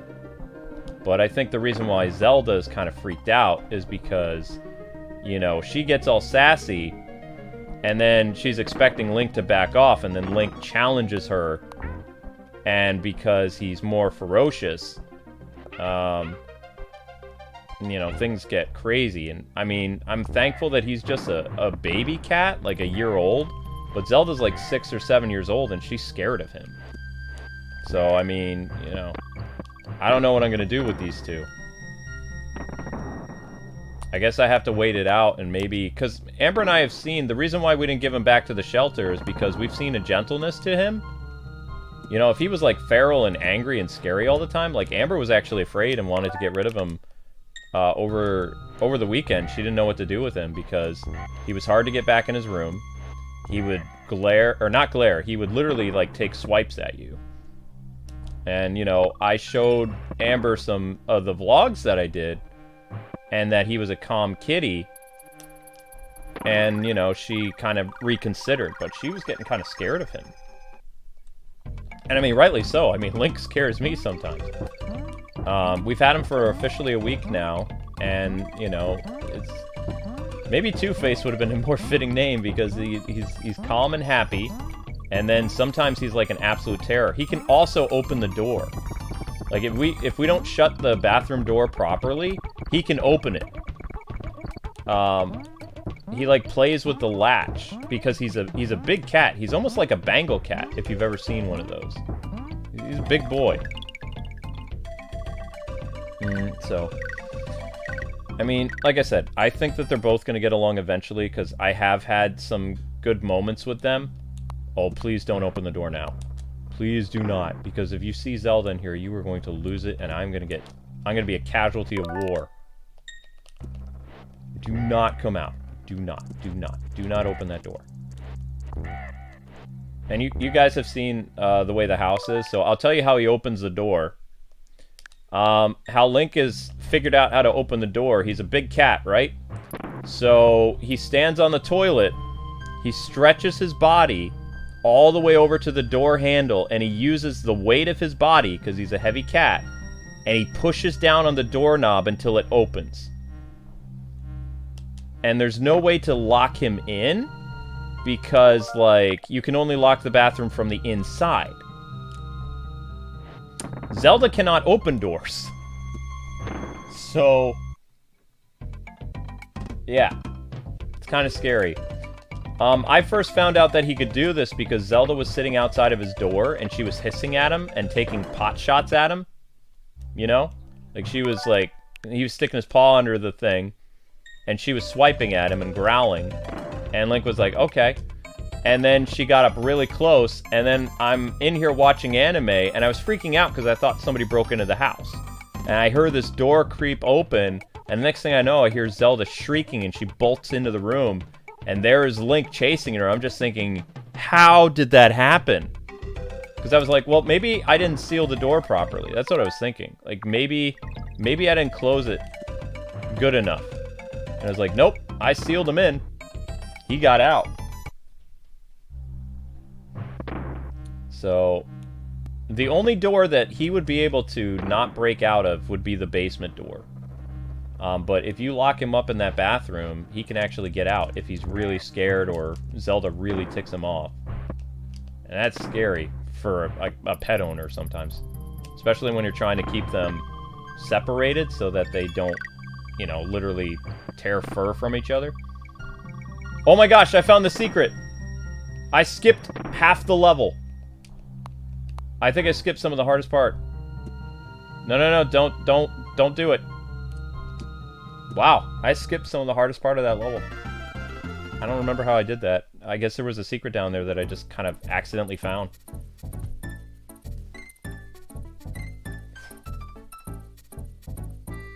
How did a cat open the door without opposable thumbs? The bathroom door isn't your normal doorknob. Bathroom door is a how do I explain this?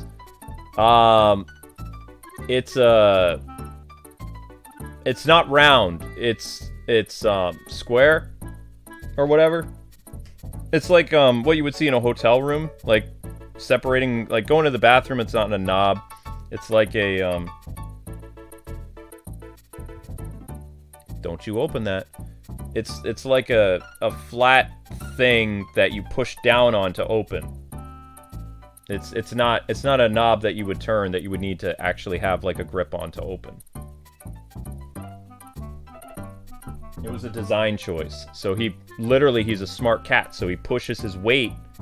He, you know, stands up on the toilet, and then, because the toilet's so close to the door, and then he just leans his body over.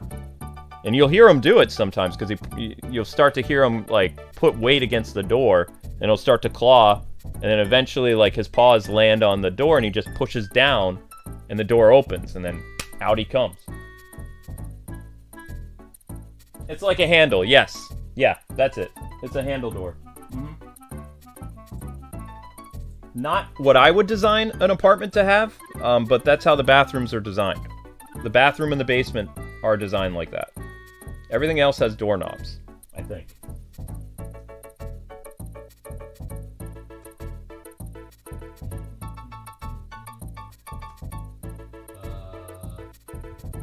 Slipside ride.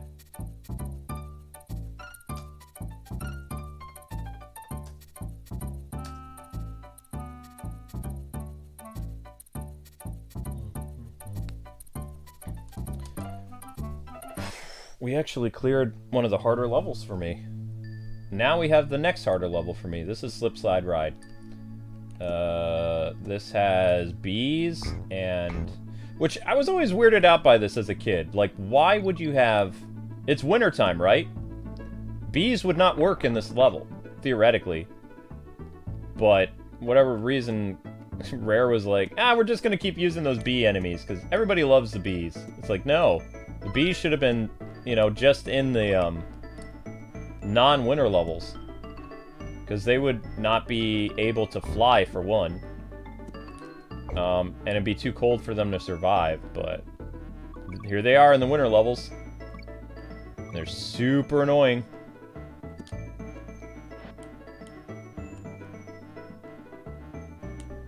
Ah! The vultures make sense. Vultures I'm fine with. I don't care about that. And it's not just a bee allergy talking. Like, it doesn't make any sense. But, you know, 90s and 80s video game logic wasn't really a thing. You would program enemies, you'd put them in a game, blah, blah, blah. You know, you'd utilize them however you could. Ah! Darn it!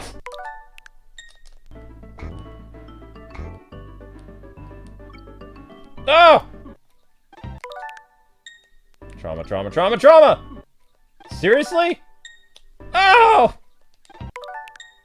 Why?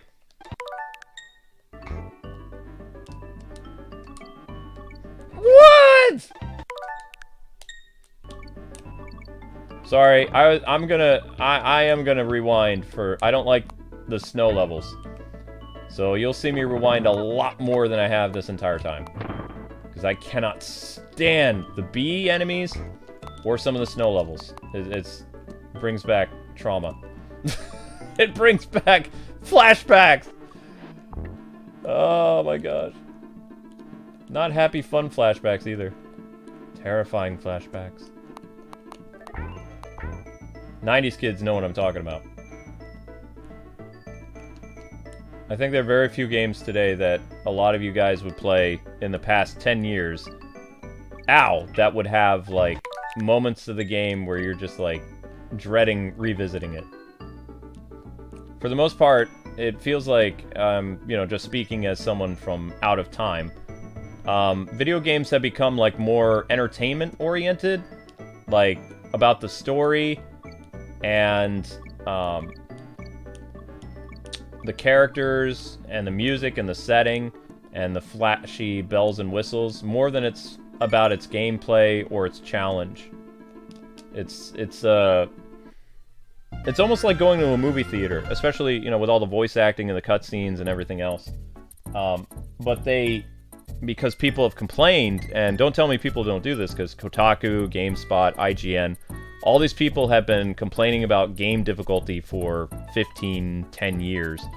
To the point where, you know, they're a dead horse at this point. But game companies started to listen to them, and every game that comes out every year seems to get easier and easier and easier. With exception to a couple M-rated games, which are definitely targeted for adults and people who grew up with, like, 80s and 90s games. But there's still only a handful of games that release a year that would be somewhat challenging to, like, a 90s or an 80s kid, you know, perspective. And even those games aren't as tough as a lot of people whine and complain about on social media. Because, I mean, I've beaten most of them, and I'm not the greatest at games. I know what that stuff was like. So it's like, I dig down and do the best I can. But I'm not amazing at them. I'm not going to win any speedruns or anything like that. My biggest problem is when some games today release and I can't read them very well because the print is too tiny. That's when I get frustrated. So I do like it when there's some accessibility options, so I can literally blow up the text to, like, insane levels. Like, my driving streams. Like, I have gone into the settings and I just, like, really up the word quality. Same thing with Sea of Stars. Like, I have that thing turned up as high as it'll go for, you know, being able to read stuff.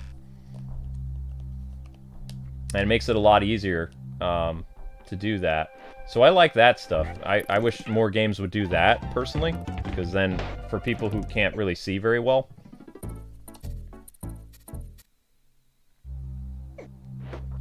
But for the most part, games today, outside of indie, it's all voice acted anyway, so as long as you listen to what the characters are saying, without even reading, you can get a rough idea of what you're supposed to do, because they'll tell you as the story plays out. Now, games in the 90s and 80s, the story, or the dialogue, was the story. There wasn't, like, really flashy cutscenes until Ninja Gaiden. And even then, I wouldn't really consider those cutscenes, but in terms of video game history, the Ninja Gaiden games on NES are considered the first series to ever utilize cutscenes. And then, of course, okay, that dude should have died. Then Dragon Quest would be the next really big famous one that utilized a type of cutscene. And, of course, Square went crazy with it with their Final Fantasy games. Whoop. I don't even know if I have the K. I think this is death. Oh, gosh. No, I didn't even have the K, so there was no point to that. Stop shooting me with coconuts. Nuts. Did I even write this? No. Ice Age Rally. Alley. Alley?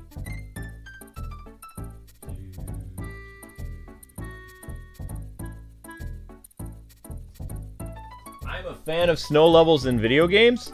I'm not a fan of snow levels in Donkey Kong Country because they're very challenging and you slide off the edge like on glass. I like the aesthetic. I like the snow. I like how they make cool music. There we go with the puns. But in Donkey Kong Country, the ice levels are tied to trauma because of this level, and Ice Age Alley, and then there's one other one that's kind of crazy. After that, I'm fine.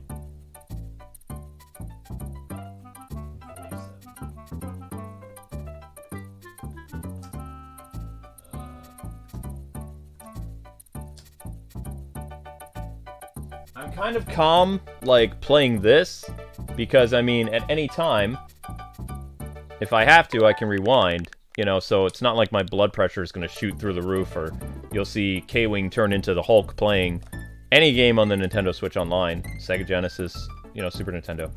N64 a little bit, because all you can do is make save states. You can't actually rewind a mistake. So you have to constantly be reloading a save if you want to, which you could. But... Nope. Womp, womp, womp, womp, womp. Nope. I'm gonna rewind that one because I could see me actually losing all my lives here. Nope, nope, nope, nope, nope. Okay. Ba-boom, ba-boom. We're getting to the point where the barrels are coming, aren't we? Barrels and the bees. This is just... The storm hasn't started yet. There's a storm coming. I know there's a storm coming. I know there is. I know it's coming! Unless I'm thinking of another level. Starts all calm. And then you can't see anything. Unless it's another winter level. Unless that level already happened and I somehow blew past it. I don't think so. Oh crap. Maybe I'm thinking of another level. Or maybe I already did the insane part. And the rest of the winter level's cake now. I don't know. Well, I mean, not cake. I have died several times. Whoop! Whoop. Boing. Oh, come on! Robbed. Jump one that's the farthest. You got it. And then you died. Yes, I know. You do realize that the blizzard subsided as the level progressed, right? Vaguely. I'm getting increasingly bored of the generally hard games, to be honest. What hard games? Like, I mean, you've got Monster Hunter, Bloodborne, Dark Souls, Elden Ring. Oops. A lot of games today that release, they tend to, you know, be for the entertainment aspect. They're not very challenging. They're fun. But, I mean, you can get through them really quickly. Even a really dedicated player can get through Dark Souls, like, if they're, you know, really punishing themselves. But very few people... Ow. Can get through a lot of the older games from the 80s and 90s. Whoop. If you put, like, Earthworm Jim in front of them, they might freak. and say, like, bad game design or something like that, when, I mean, a lot of the problems in Earthworm Jim actually relied on player, you know, fault. And I did stream Earthworm Jim, and well, I streamed the remake. I didn't stream the original. I'd have to turn off the mic to stream the original. Because, Kwing is human, so there might be some mishaps. So, when playing some of those really old games, and you're streaming, mute the microphone sometimes. Having mic problems. Boop. Yoink. And some of those old games, they can make some pretty insane rage. I think the angriest I ever got playing, besides Total Recall, would have been Shaycon the Forever Man. Was a pretty intense game on Sega Genesis. It's a fun game. It was an interesting game, but that game was nasty. Nasty, nasty, nasty. Especially without save states and rewinds. Oh, yeah.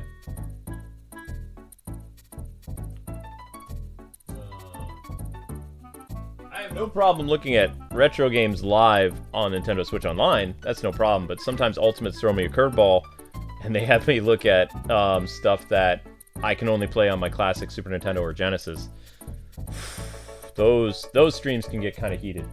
Sometimes I beat them. Sometimes I am completely defeated by the game that an Ultimate, you know, does.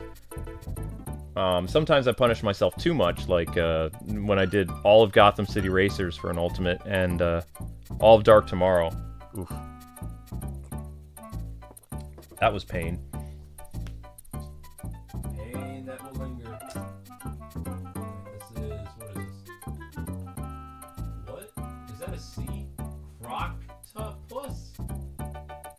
Croctopus Chase.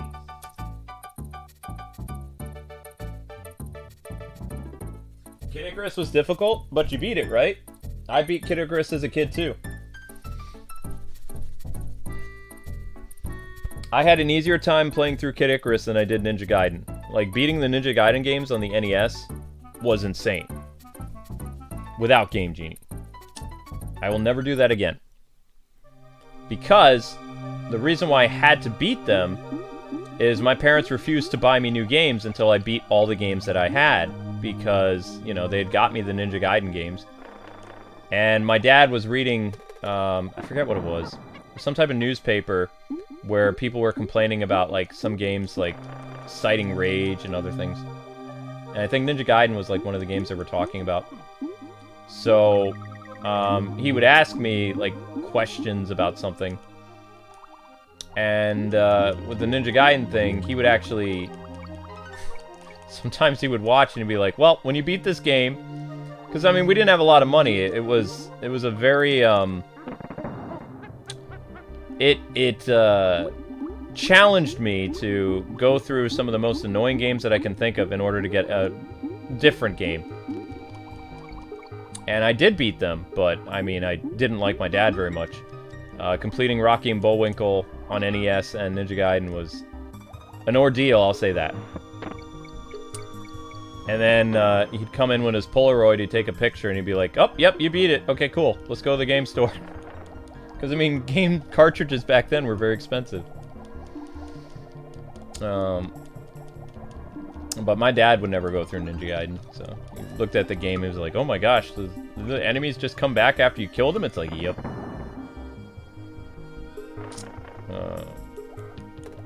But it didn't matter anyway, because there was actually a cheaper way for me to get video games when we had a video game store, a rental store, open up called Mr. Pete's, right on the outskirts of Albany and Troy.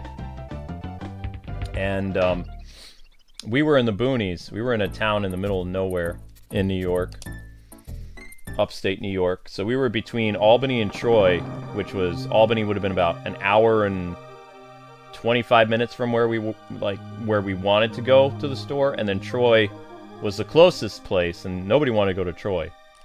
So in between those places, if you really wanted to go to Civilization, you had to drive to Albany, which was an hour and 25 minutes away from this town, or you had to go to what was the name of that place? Bennington, Vermont, which was about 50 minutes away, but it was like an old school town, so they didn't even have a Blockbuster.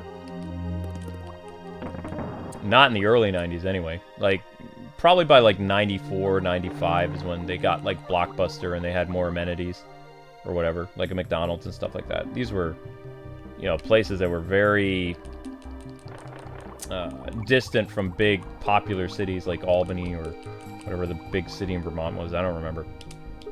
But game cartridges were super expensive, like 70, 65. So people didn't really have a lot of money. So when the rental store came in, I didn't have to be held to that same stipulation of you have to beat the game in order to get a new game.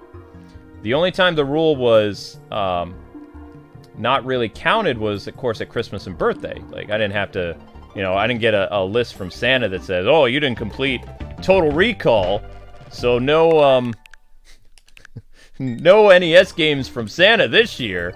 That would have been devastating. No. It only happened, like, during the year that wasn't, like, a birthday or a Christmas. That would have been something, though. Imagine getting a letter from Santa saying, I'm sorry, Luke, you didn't complete Total Recall. No Christmas for you. Have this nice Game Boy game. Mwahaha. Yeah, that would have been traumatizing. But, I mean, it helped me do the term that a lot of gamers would use later on, get good. Because in order to get some, you know, cool stuff, I actually had to beat the games I already had because of how expensive they were, so. But anyway, once that rental store popped up, I think it would have been, it came to Berlin in 1993? I mean, like, 90, no, not 93, 91. So, right around the release of the Super Nintendo. So, Mr. Pete's rolled in. It was a laundromat / rental place, and he was a gamer. So he had NES, he had Genesis, he had some... No, he didn't have PC games. He didn't have Game Boy, though, because apparently that didn't work out. He tried Game Boy, and people stole them. But, you know, he would get... I don't even remember the name of this magazine, but it was a weird magazine. It was kind of like a early EB Games magazine, but it wasn't. It was on a pamphlet of like really cheap printed paper, and would tell you all the games that were coming out that, you know, you didn't know about, that internet stuff. And he would have it on his counter. I saw some screen tearing there, Nintendo. Might want to fix your ROM there. Yeah, that screen tear at the very bottom, if you look, you can see it. It's very bottom of the screen. Screen tear. So Mr. Pete would get all these games in, and he'd have like this really weird-looking magazine that would tell you all the games coming out on like Super Nintendo, NES, things like that. And it looked like it was on really cheap paper.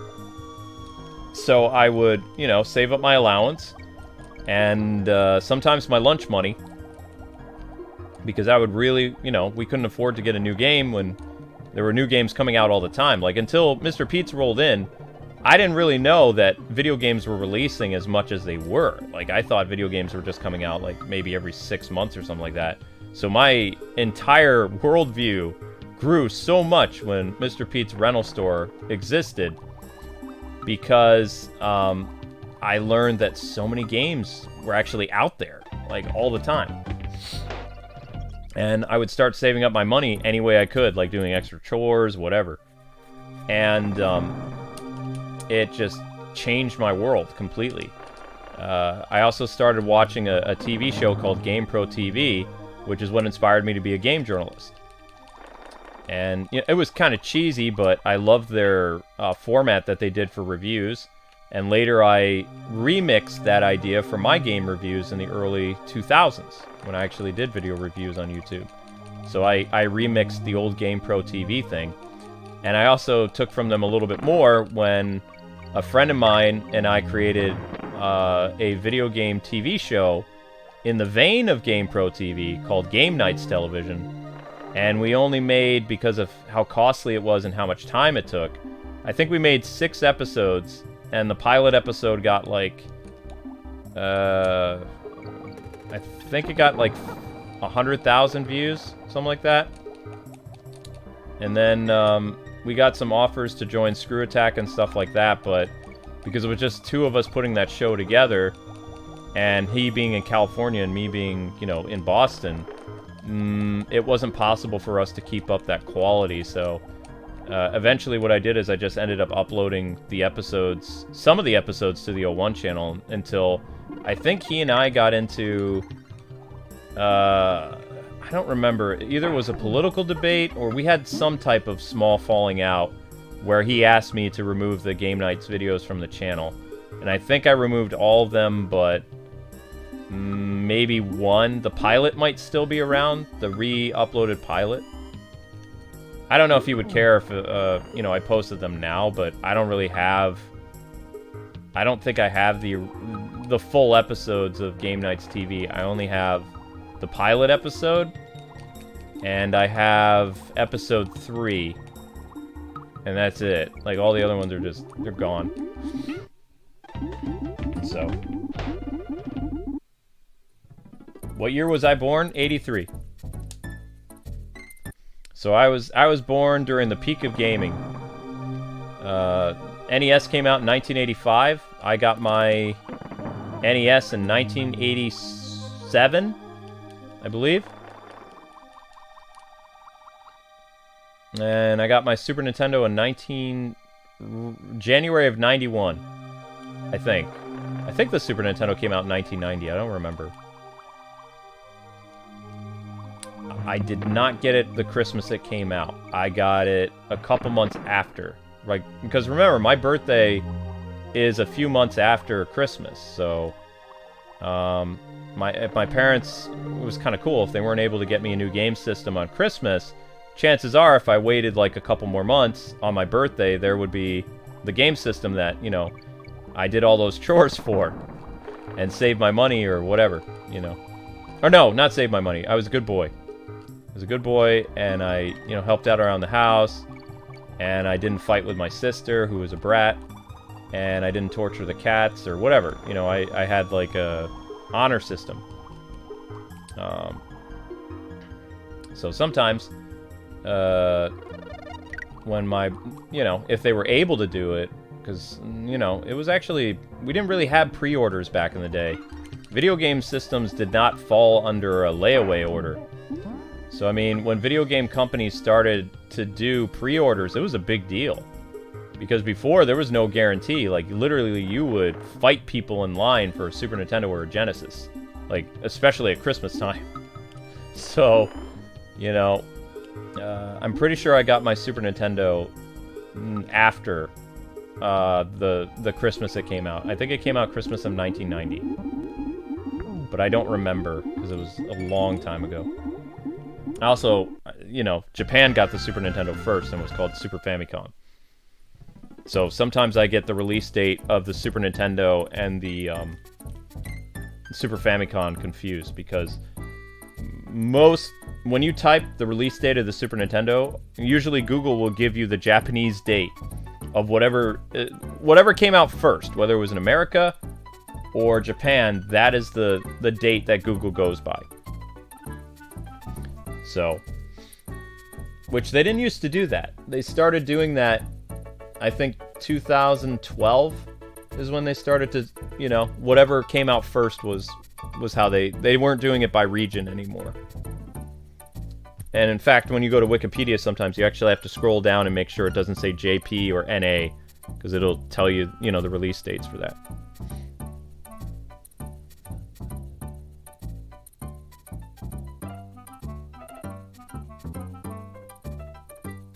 Oh, you're playing co-op with a family member or something? In order to unlock co-op of the Avatar game, the Quest for Balance or whatever, you need to get to a point in the story where you're going to come across an Avatar statue. I think the first Avatar statue is in Kyoshi. Kyoshi Village, where you meet Suki. And you're able to play 2 players from then on, if you want. There is a possible glitch, though, that you need to watch out for that I'm actually reading about now.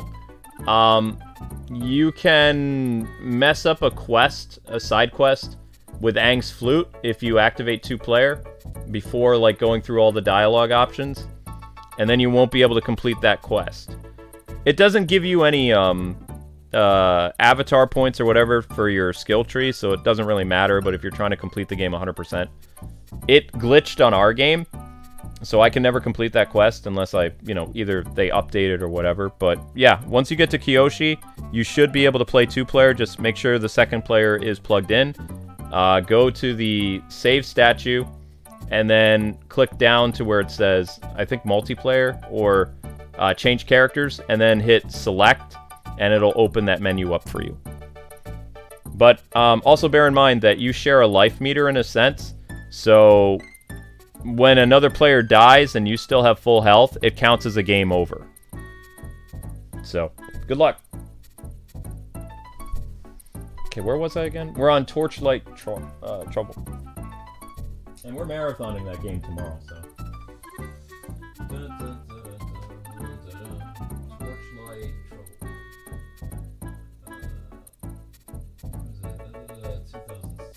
Trouble.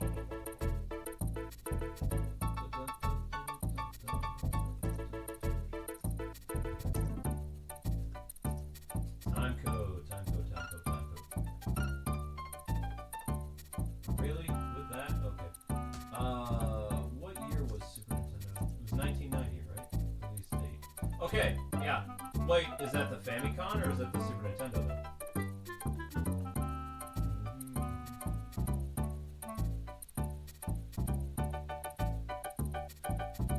Yeah, see? They're doing it wrong again.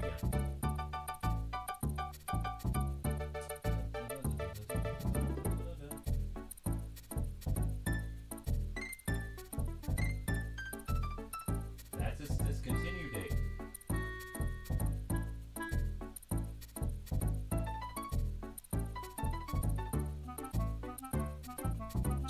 Okay.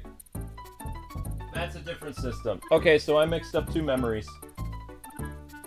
I had a car accident in 04, so, I got a little jumbled. So, I did get the Super Nintendo for the Christmas of 1991. That was correct. The N64 I did not get when it first came out. N64 I got on my birthday. The following, whatever launch the N64 was. N64 was...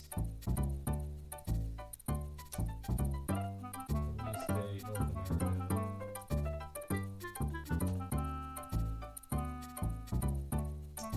Okay, so N64 we couldn't get for Christmas because it was sold out. So it dropped in September. It was sold out for most people in 1996. It was like the biggest thing to drop. And then I got the system February of 1997. So a couple months after it had been out. My parents could not get it for Christmas. I was devastated. And then lo and behold, it showed up, on my birthday. And my dad, could only afford the... It's kind of a funny story. He could only afford the system. And the system, I don't believe, came with Mario 64. I don't remember. So, for my birthday... my dad was going to teach me the value of $1, and I spent my entire birthday money on N64 games.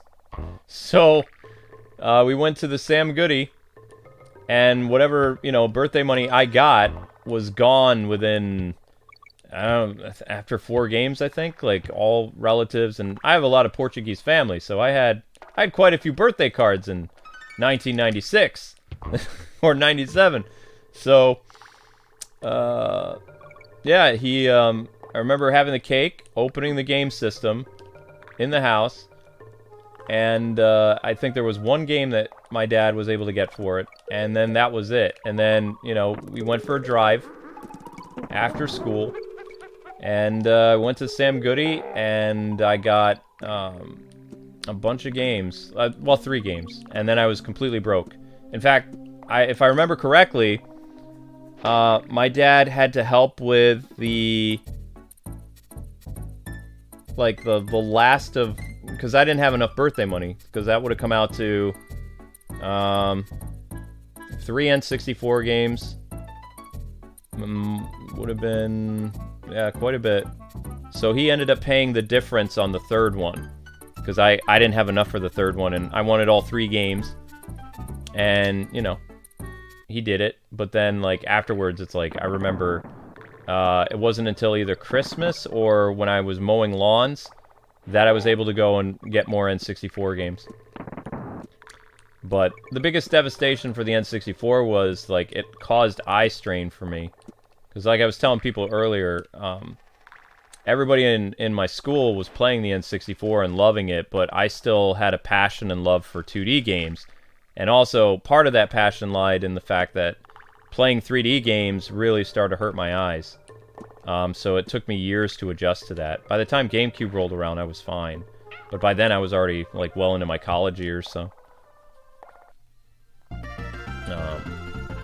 where are we going now? So that was the Torchlight Trouble? Huh. It's Candy Kong. Actually, we're surprisingly doing okay. We're halfway through the game now, I think? I don't remember.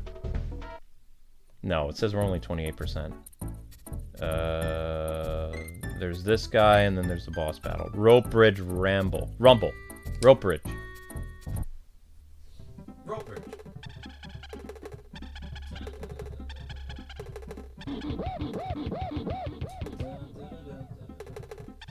Hang on, Diddy. Remind me of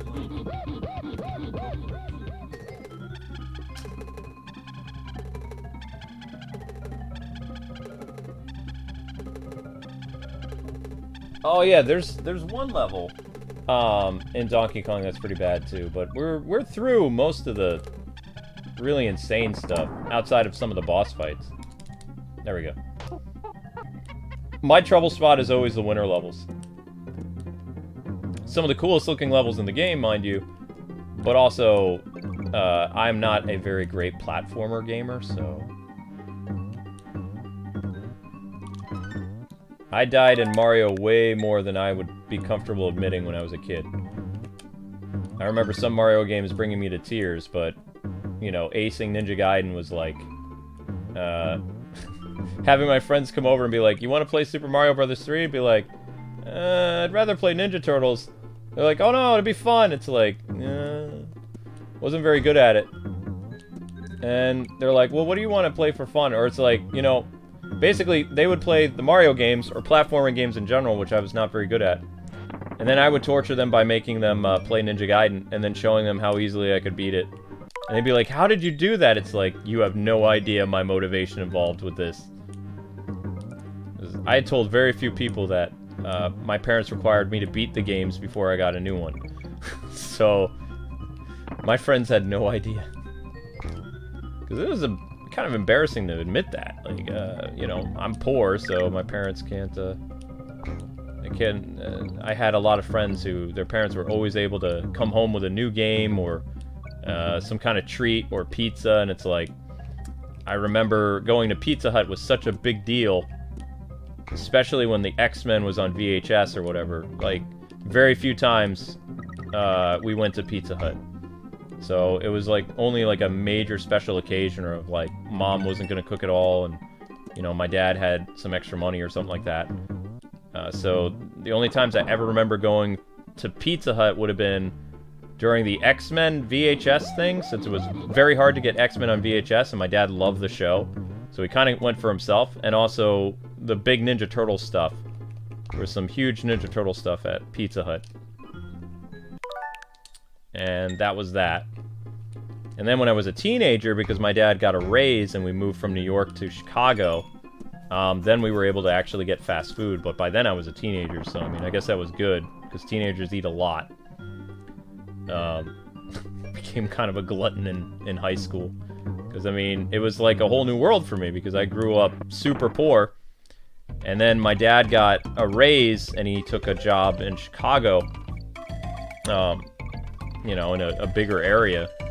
And things went better for him, but I still resented him for moving away from all my friends in New York, because I was planning on going to high school and all that other stuff with them. So I was taken away at the age of 13 is when we moved from New York. And that's also why I spent most of the summers in New York and away from my family. It's because I wanted to be in New York, because that's where all my friends were. That's where my grandparents were. And, you know, I thought I had my whole life planned out. I was going to, I had a crush on a girl named Cindy Sollenberger. And, I was in junior high. I was in 6th grade. We moved to, Illinois when I was starting 7th grade. And all these people that I'd gotten to know, because my dad moved around a lot with us. So I didn't really get to know a lot of people. I think Berlin was the town that, or Stevenson County, or whatever it was called. I think that's where I got to spend most time from, like, 1st grade through 6th grade. So I made friends from, you know, the grade school into junior high, and I would have gone to high school with those people. And I wasn't really treated badly for my learning disability in New York either. When I went to Illinois, my gosh, it was like a night and day difference. That's when the school abuse started, from like teachers and stuff like that. So New York was like, it was like heaven, or like a haven for me. So when that got ripped away from me, I did get into some arguments with my dad when I was a teenager, because I didn't appreciate it. But you know, when you're an adult, you find out that you have to... Until you're the age of 18, you legally have to go with your parents unless, you know, you can get a new legal guardian, like a grandparent or something. And my grandparents weren't going to have me, you know, live with them. Also, even if that happened, the school I went to was like 4 hours away from where my grandparents lived. So I would have had to go to a new school anyway, you know? So it was a bratty teenager kind of.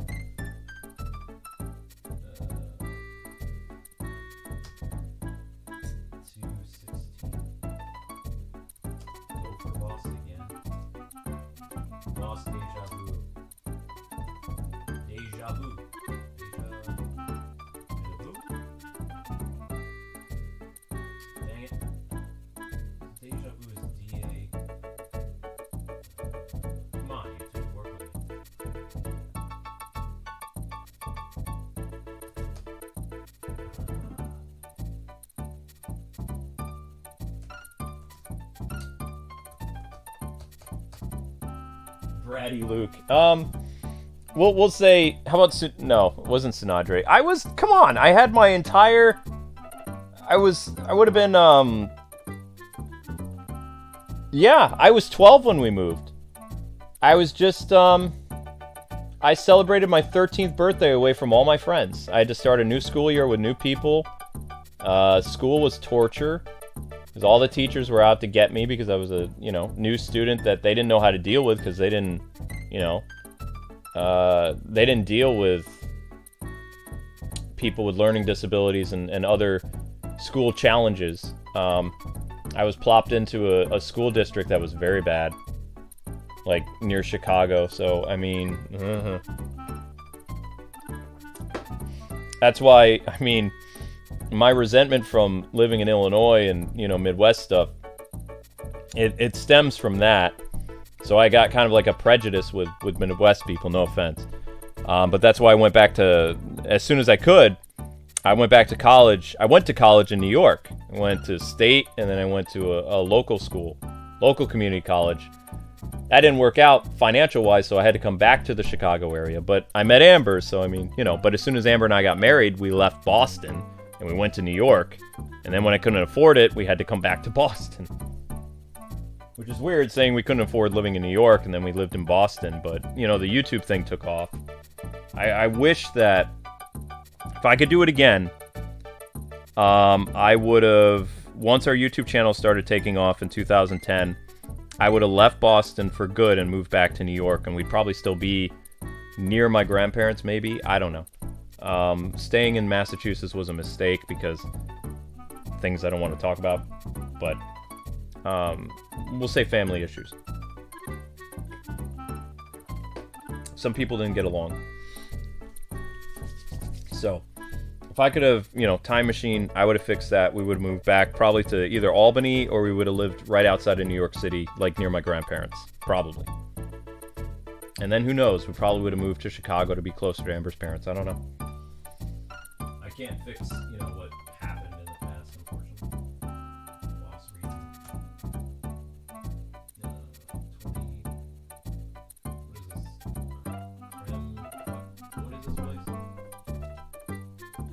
Oh, I remember this.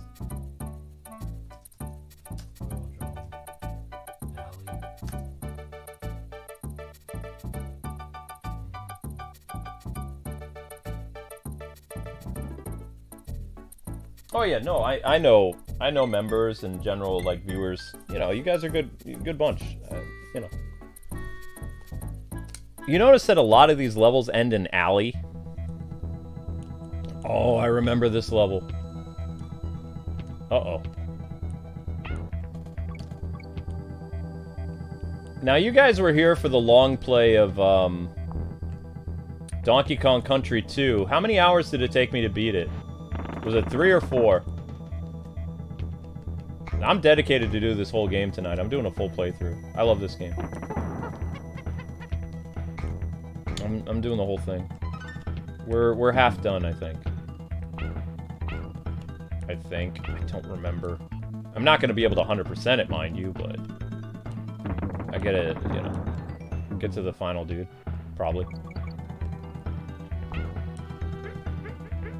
It's so weird that certain games are just like a memory trigger for me, because a lot of you guys know I have issues with my memory, because I got in a horrible car accident in 2004.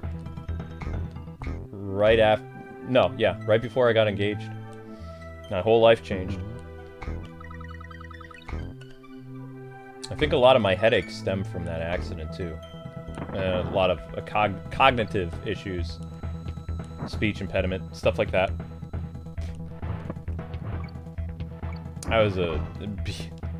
If you guys could have met college me, oh my gosh, it would be a night and day difference. I was still funny, but I wasn't, I think what happened was, after the car accident, because, you know, I wasn't supposed to survive it, I became, like, a more humble person, I think. And before I was, like, you know, angry New Yorker living in Illinois, so I was kind of bratty.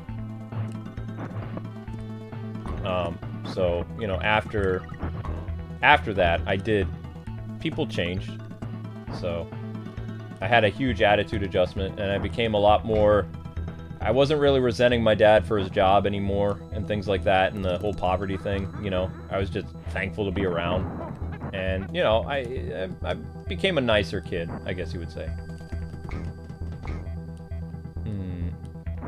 But because I almost died, it did cause me to rush some things. Like, even though Amber and I had a long engagement, I didn't want to have a long engagement. I wanted to elope. I just wanted, you know, I literally almost died. Like,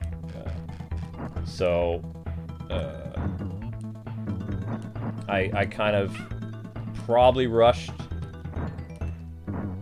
our getting married, I would say, because I was scared. So, but Amber wasn't ready, and also, you know, God wasn't ready for us to get married, because I lost my jobs. Can't get married without an income. So, you know, it put the brakes on things, because I would have gotten married at the end of 2004, but Amber would have been inheriting a lot of problems. I was in and out of the hospital until mid-2005 with complications. My head was a mess. So there's no way that she could have taken care of both of us. Like, I wasn't actually able to start working again outside of internet stuff, which didn't pay. Like, being a game journalist in 2004 paid bumpkiss. I wasn't able to get, like, a real good paying job until around 2000 and... the end of 2005 is when I was able to get, like, better jobs for a while, but I had a lot of problems. Mentally, like, not like I was a problem. I meant, like, basic things. I would get frustrated because I wouldn't be able to remember things. Like, I would be going over the employee manual, and sometimes my boss or a customer would ask me a question, and I knew it, like, a minute ago. And then they asked me that, and it was like, you know, deer in the headlights, and afterwards I get mad in the break room and toss stuff because I couldn't remember certain things, or, you know, they would put me on the schedule and I'd forget what day I was. There was a lot of problems working, like, after the brain injury. It was very hard. So even though I give YouTube a hard time, without them, I don't know what would have happened to Amber and me. Because, you know, it gave me a stable, more or less a stable job.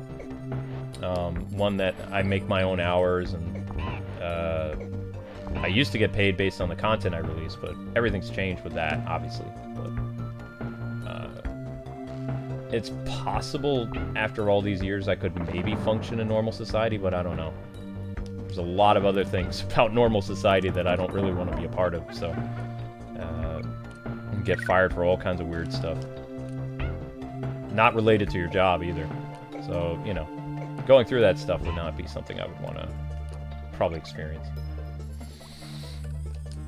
But, you know, it is what it is.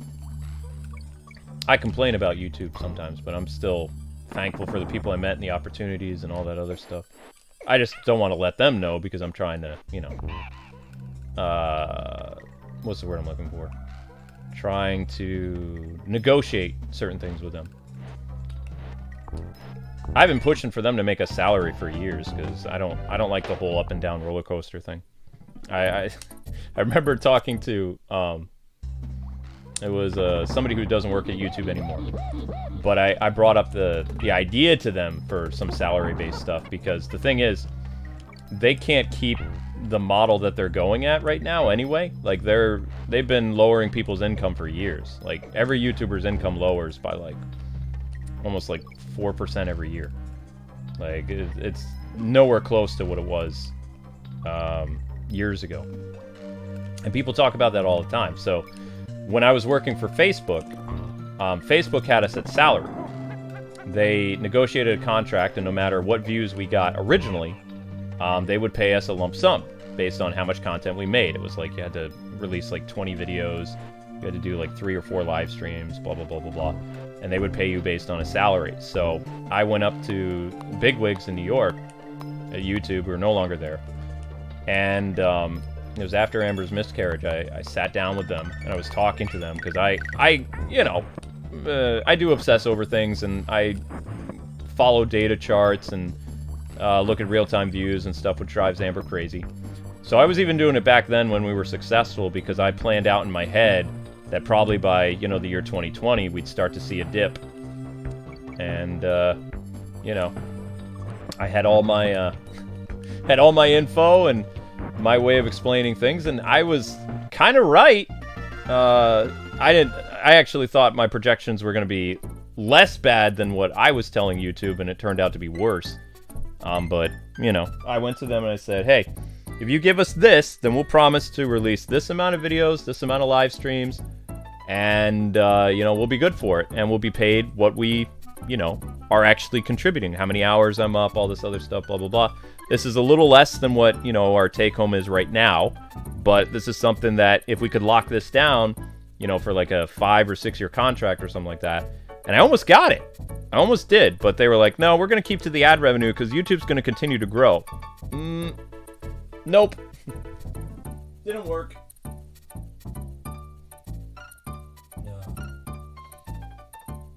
But it was close. They were close to doing it because they wanted to do the Facebook model at one point. Now they don't because Facebook had to terminate that department. That whole place went out of business. That side of Facebook, I mean. 2027. That was Track.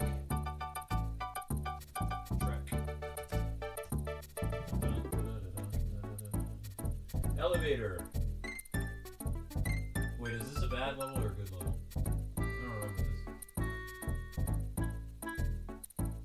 I vaguely remember this. Elevator Antics.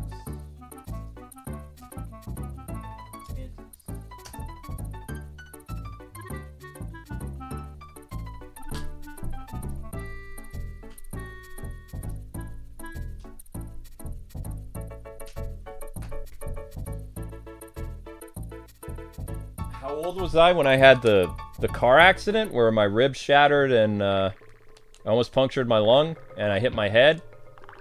Let's see, 2004.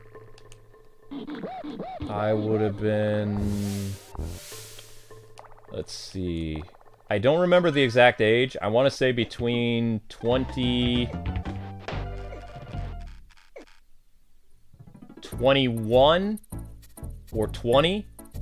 And already in that point, I was working as a security guard. I was a studio musician in training in Chicago. And I was a DJ. So I had 3 jobs.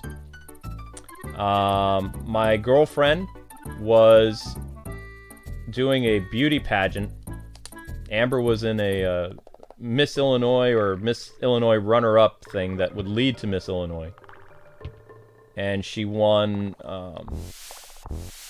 the congeniality thing. She got either she got runners-up or 3rd, but she won best talent or something. I don't remember. Whenever that beauty pageant happened, that's when the car accident was. It would have been May or April of 2004. So I want to say I was probably 21, maybe. We got married when I was 24 or 23. So it was years later because I was in. Because of the damage that was done to me, like, I wasn't able to breathe very well for, I think it was 6 months after the accident, because, I mean, I almost died because my lungs were almost punctured. Like, it missed it by a centimeter. The collision with the head was less severe, they thought, because my ribs took up a brunt of the force. My head hit after my ribs hit. But I don't remember all the details. Like, every year my memory gets worse. Like, it comes and goes. And the headaches are always constant. Like, there's nothing you can do about the headaches. I had migraines when I was a kid, but, like, they got worse. And I get pretty complaining when the heads hurt, because it's like I can't really function very well when the head's in pain. I'm not going to talk bad about family members that aren't alive anymore, but there was pressure after my car accident for Amber to dump me, and she didn't. But I forgave the people involved, because it would have been an easy out because I was so close to being a vegetable, so. And she had her whole life ahead of her. She was, doing beauty pageants, and she had a free ride through college, and she didn't obviously go to that school that her family had been prepping her for her entire life. She didn't go to that college, and she took care of me. So, I mean, I owe her a lot. But there were times from 04 through 05 that I was dealing with a lot of struggle. Like, couldn't remember certain things. I couldn't breathe properly. Going up and down the stairs would cause me to wheeze because there was damage done. I didn't want to be around. So I had dark thoughts for several years because I couldn't deal with the pain. The experimental medicine they were putting me on, like, actually made some of the cognitive stuff worse. It dulled the pain, but it also dulled my personality. So there was, it was 2 years of uncertainty, I think. And also I wasn't working anymore. I had always worked. I lost all my jobs, obviously, because there was no way. I lost my prospects of being a studio musician. Like, I wasn't gonna go pro. I couldn't. Couldn't even play the drums anymore without pain. I still can't. Because there's scar tissue damage. I can't really play the drums. When I do, it's immense pain. So when I did those video game covers on YouTube, there was a lot of recovery downtime for me. Because my friend would call me up and have me record the track, and then I would send it to him. But I would be in agony for at least a day after playing. And I recorded, like, I did like 9 game covers with him, I think. And we posted a couple on YouTube. But that was me trying to experiment, be like, oh yeah, you know, try to bring the music thing back into my life. Didn't work. But, you know, I didn't have a job for several years other than that game journalist stuff, which, again, didn't pay, so I butted heads with everybody but Amber. She was the only one supportive. My dad didn't think the video game thing was going to go anywhere because I was basically making chicken feed, but it was the only thing I could do from home. And then when YouTube started to pay me, it was around the same amount of what I was getting as it was a little bit more than what my, you know, working for publications was paying me, which wasn't really enough to brag about. So I butted heads with family members a lot those years. And the only one who was supportive the whole time was Amber. And my grandparents, but I couldn't live with my grandparents, obviously. But yeah, it changed everything. Well, stupid snakes. Stupid snakes. Losing too many lives. Too many lives. I gotta be careful, though. I don't want to talk about it too much, because I'll have flashbacks. I used to get horrible, vivid flashbacks of the car accident, like replaying over and over again. That's a type of trauma, so... Oh, I'm not fast enough to do that? That can't be right. He can do it. Yeah, he can do it. Come on, monkey, go. There you go. Oof. Yep, but I was young. I was pretty young in 04. Things improved a lot when I got married, though. That was a time of my life for me. I only had to be hospitalized, the first year of our marriage twice. And once wasn't related to my illness. Once was something else. Once was related to our terrible apartment because the gas leak. Only once was the breathing issue actually my fault. Or like, you know, my body's fault from the accident stuff. And then 2007 and 2008, because I had YouTube, my mind didn't wander into panic attack territory as much because I actually had things that I was doing to distract myself. So the 01 channel, it was super important because like I took all my creativity, all the things that I want to say, and because, you know, I like talking about gaming and stuff like that. And that channel gave me not only an outlet to deal with my physical pain and mental pain, but also my ability to share my experiences with video games and pop culture from the 80s and 90s when I grew up. And, you know, it was pretty unheard of because I didn't really ever get to do that. I never got to tell people about the things that happened to me. So it was just kind of like, you know, it was great. And the opportunity presented itself where Amber and I could work together, and that made me the happiest that I can think of, because I actually got to spend time with my best friend, like, every day, and we were making a boatload of money, so it was pretty awesome. Eventually, I you know, some of the games we covered I didn't really like, but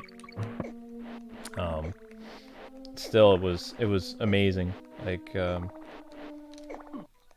I miss that, because now I have to work harder than ever just to keep our income the way it is, and I don't know how many years I can keep that up. I'm much older now than I was.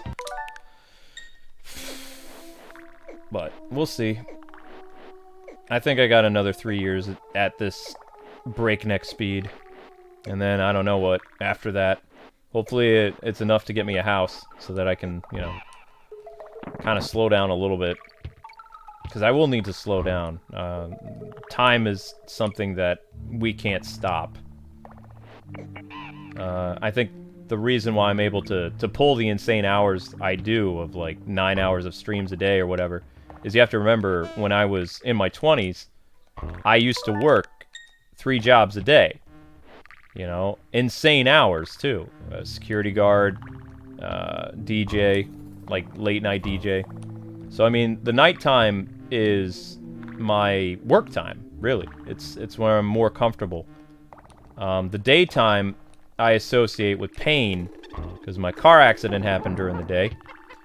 And also, all the times I went into the hospital were during the day. They were never the night. I would usually get out of the hospital at night, like around 3 or 4 in the morning sometimes.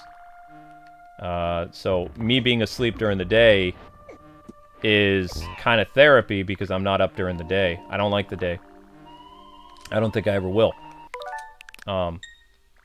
Amber's a day person, so it's amazing that we're able to get along as well as we do because Amber and I are total opposites. I love the nighttime, she loves the daytime. So. Whoops. She loves daylight.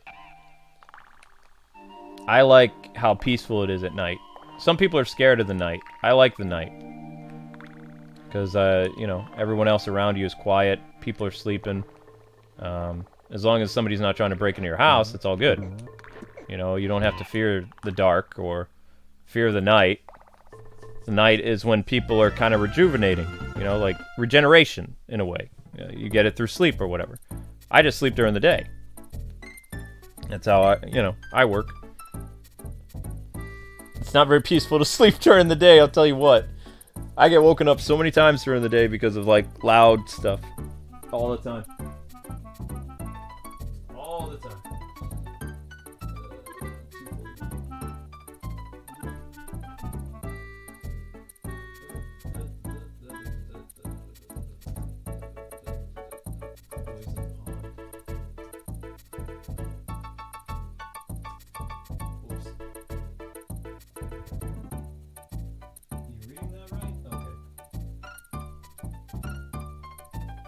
Poison Pond. Despite the name, you can swim in it. I know, it's another water level.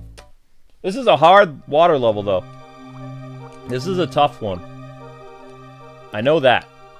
The only thing that changes is the aesthetic. It's now green. But it's like, I always wondered... I think the first time I played this level, I was like... How are the monkeys gonna survive swimming in toxic, water? And my dad... looked at me and he was like, not once have the monkeys drowned. He was like, I think they'll be fine in the toxic water. And it's like, that makes sense. Because, I mean, unlike the Sonic games, the monkeys don't have to get, like, air bubbles to breathe. They're holding their breath, or they're aquatic monkeys. I don't know. Uh-oh. I'm dead. I'm dead, I'm dead, I'm dead, I'm dead, I'm dead. Yep, there's no way out of that.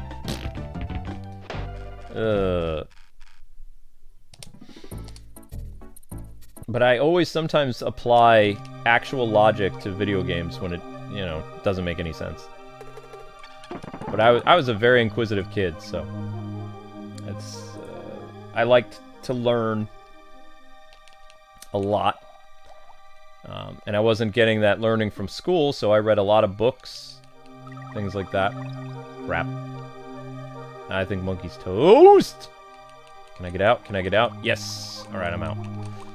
Remember, Diddy is faster than everybody else, so... Diddy is the ideal character to play as. Donkey Kong is just slow and old. Diddy Kong is fast and... Ow! Shark bait! Was there anything even over here? Shoot. Was there like, Oh, are you serious? I thought I could dive here. Nope, I can't get away from that. What about if I go up? Okay, is there anything over here? No. He's on a rotation thing, isn't he? No. Okay, so he disappeared. Nope, he's still alive. He's right there.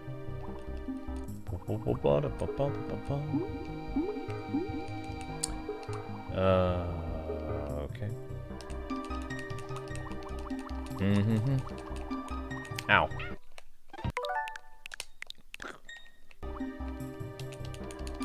I don't know. I think the reason why I stayed a gamer my whole life, though, I never had a point in time where a lot of people my age, they gave up gaming.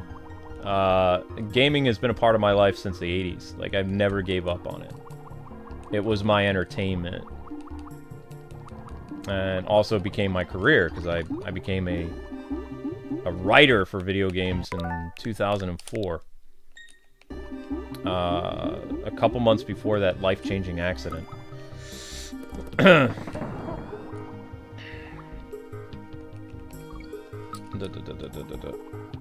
But let's see. It was so interesting to watch how gaming had evolved so much from the 80s. It was fascinating to me. It was like, I was always like, what can they do next with this? And, you know, the industry has continued to surprise me. Even all these years later, it's like, I'm still surprised by it, but I've noticed that one of the things I was always worried about is what happens when video games reaches that graphical ceiling. Like, what are they going to do? And for the most part, what they've done is they've just improved the visuals just a little bit. If you look at the difference between PS4 and PS5, it's barely noticeable. The difference is the hardware is able to incorporate like more details to the environment that makes things pop, or they can add more enemies, more explosions, things like that wasn't possible on like the PS4 and Xbox One. But in terms of the visuals, it's not really that huge of a difference to the PS4 or the Xbox One. And even technically, you could make the argument that, you know, the leap from Xbox 360 to Xbox One wasn't that big either. Not like going from N64 to GameCube and, you know, or, you know, 2D to 3D. Like, that was a big thing to get used to.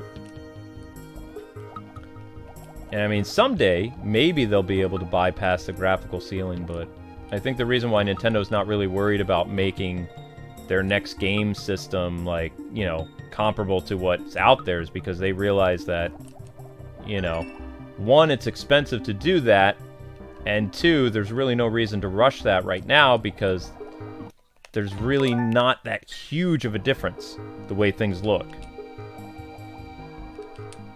Like, somebody really had to point out to me a while ago, I think it was last year or a year before, when I was playing Spider-Man 4, or Spider-Man on PS4, and I went to the PS5, and they were like, "Don't you see all the difference?"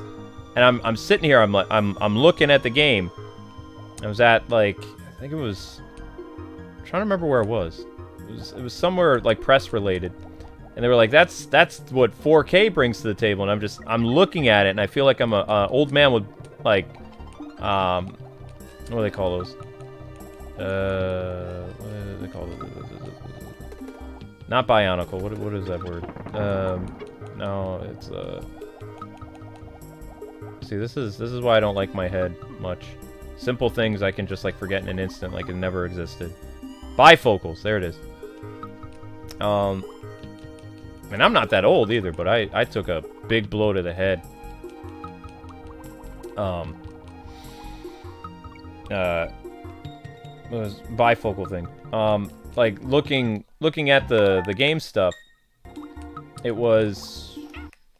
I still couldn't really see what they were pointing out. It was like, okay, because the game came out in 2018, and they're like, yeah, now we're releasing it on the PS5 or whatever, like the Spider-Man remastered thing, and they were like, don't you see the difference? Like the press guy, or not press guy, like the not community manager. I don't even remember what the person showing the game for the company, like in New York, was like, you know, gushing over it, and I'm just like, I really don't see that huge of a difference.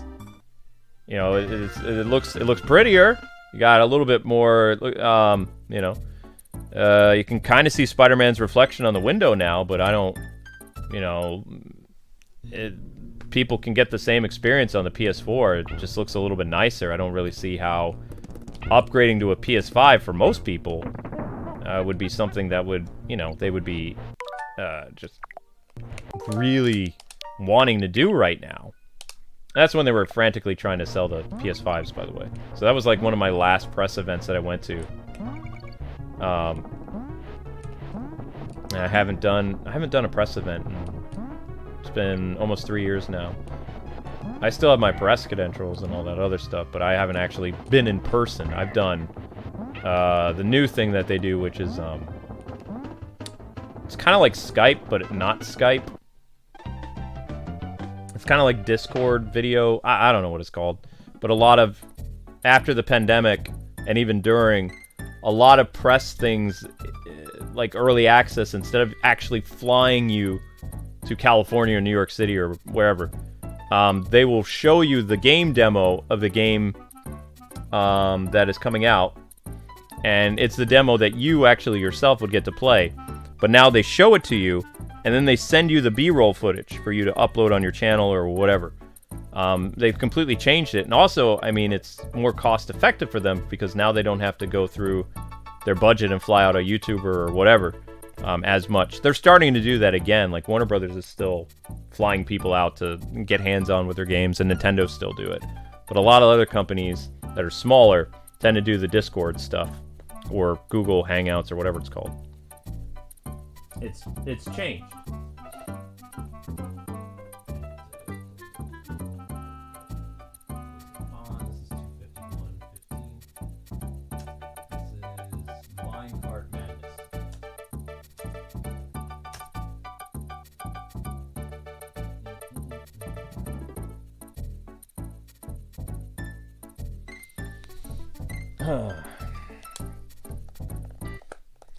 The only problem I have with them, like, not really flying people out as much anymore and just kind of, like, explaining the game to you. Maybe a lot of journalists don't mind this, but as someone who used to get hands-on games, just having the game explained to me with enthusiasm from, you know, a press person, is not the same as me actually getting hands-on the game itself to make my own critique and see, you know, how the game felt when I first played it, when I, you know, have to talk about it. Just seeing it and getting the B-roll footage and then saying, okay, this is what the game plays like. It's not really me telling you how the game is, it's how I've heard the game secondhand. So that's the only thing that I don't like about a lot of the press stuff that's happened, you know, over the past, like, 2 or 3 years. It doesn't feel as genuine. And yet you still are supposed to kind of sell it. Like, when they give you access to, like, a beta or something like that, that's one thing. But, like, if you don't actually get to play the game that they're showing you, it completely changes the way that you look at games. At least for me it does. It feels kind of like, oh, okay, so this is from someone else's perspective. It's not. And I have to take their word for it when I haven't even actually gotten to try the game. So that was always interesting. And I understand, you know, it's a new way of doing things, but I was gaming press since '04, so I remember, you know, what real game journalism was.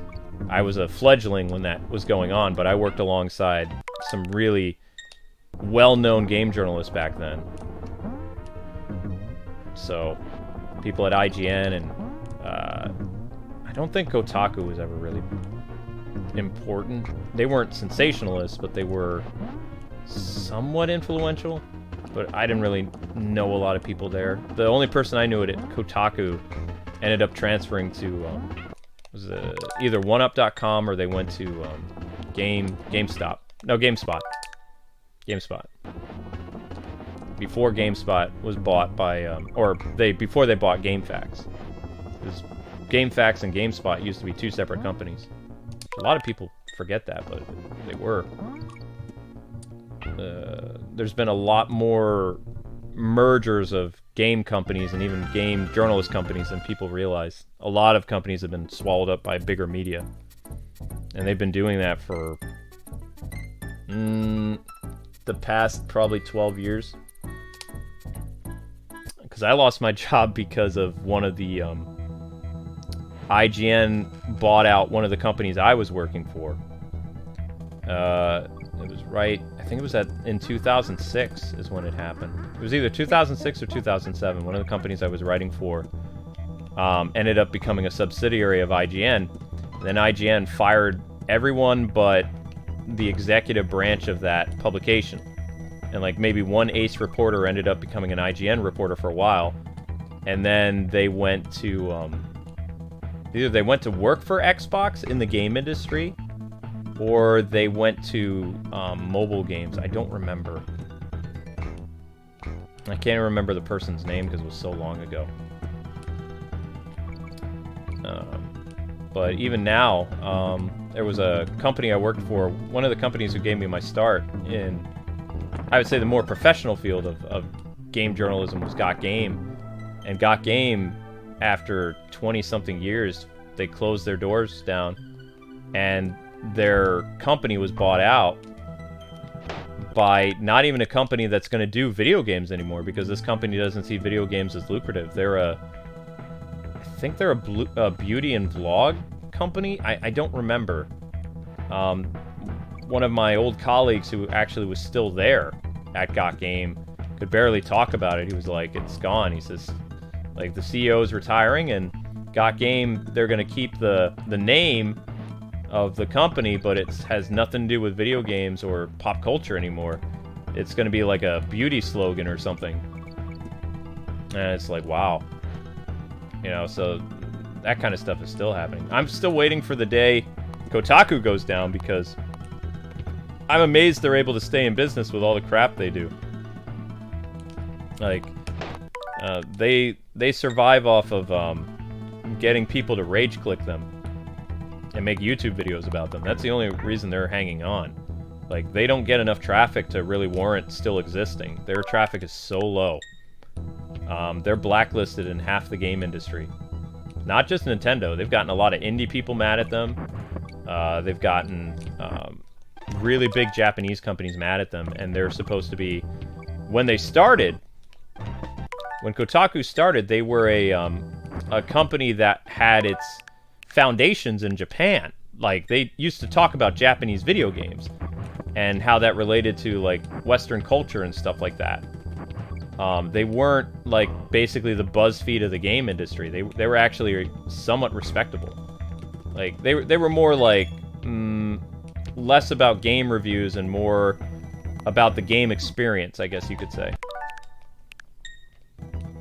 And then they became the BuzzFeed of the industry probably by 2016, something like that.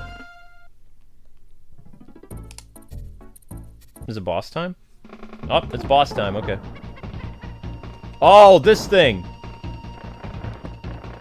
I don't remember how to hurt this guy, actually. Is it just survival? Ouch. I think it's just a survival thing.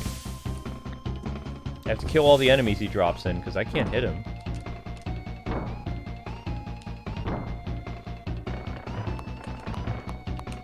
Yeah, I think I just have to survive his onslaught. Right? Oh, shoot. Always sounds like when you hit them, they say Kong, Kong.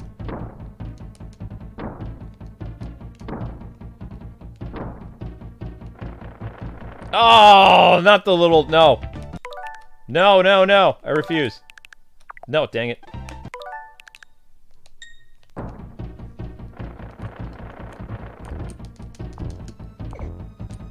Yeah, it's just a survival thing. Okay, there we go.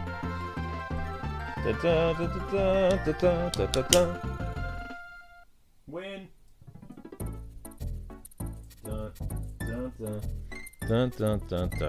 No way, it's still not over yet? My gosh, what am I missing out? Is it this level and then the pirate level, or... What?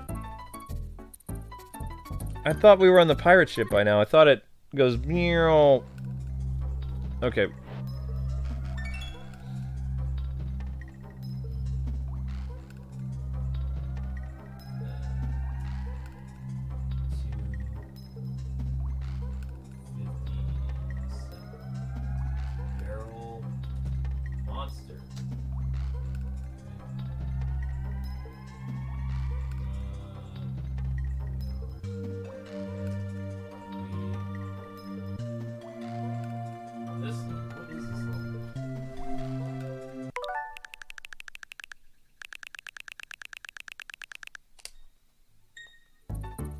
Chimp Caverns? Tanked up trouble. Okay.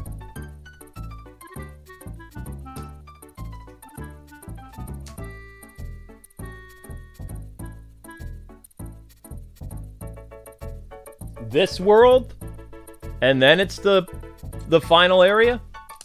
Or there's another world after this one? Oh, dang. Too dark.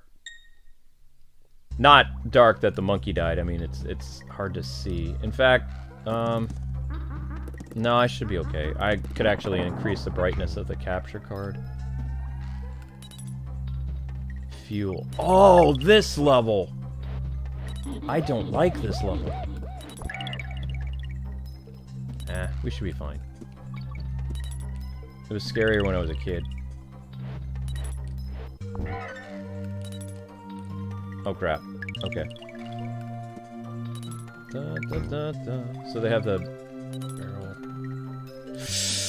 Nuts! Ah! Dang it. Whoa. What was it, Zelda? Yeah, let's go. Let's roll.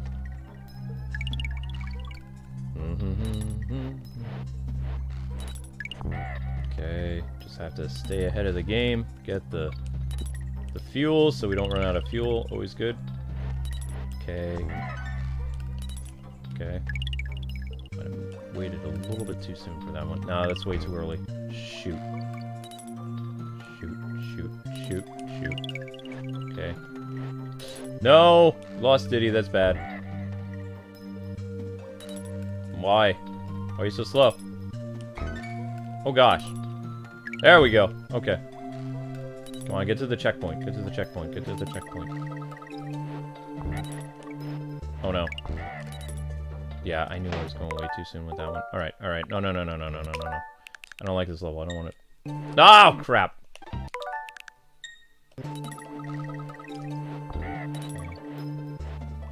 Platform does its thing. Oh no. Oh no. You can't. You can't! Okay, it doesn't matter. Checkpoint! Let's go, Diddy. Oh no. It doesn't matter because... Well, actually, how far can you go after that's gone? I'm just curious. Once that's gone... Boom, boom, boom, boom. I don't think I can go any further than this. No. Nope. Okay. Whoop.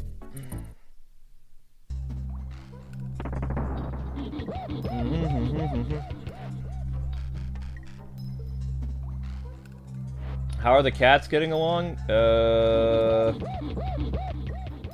They're separated right now.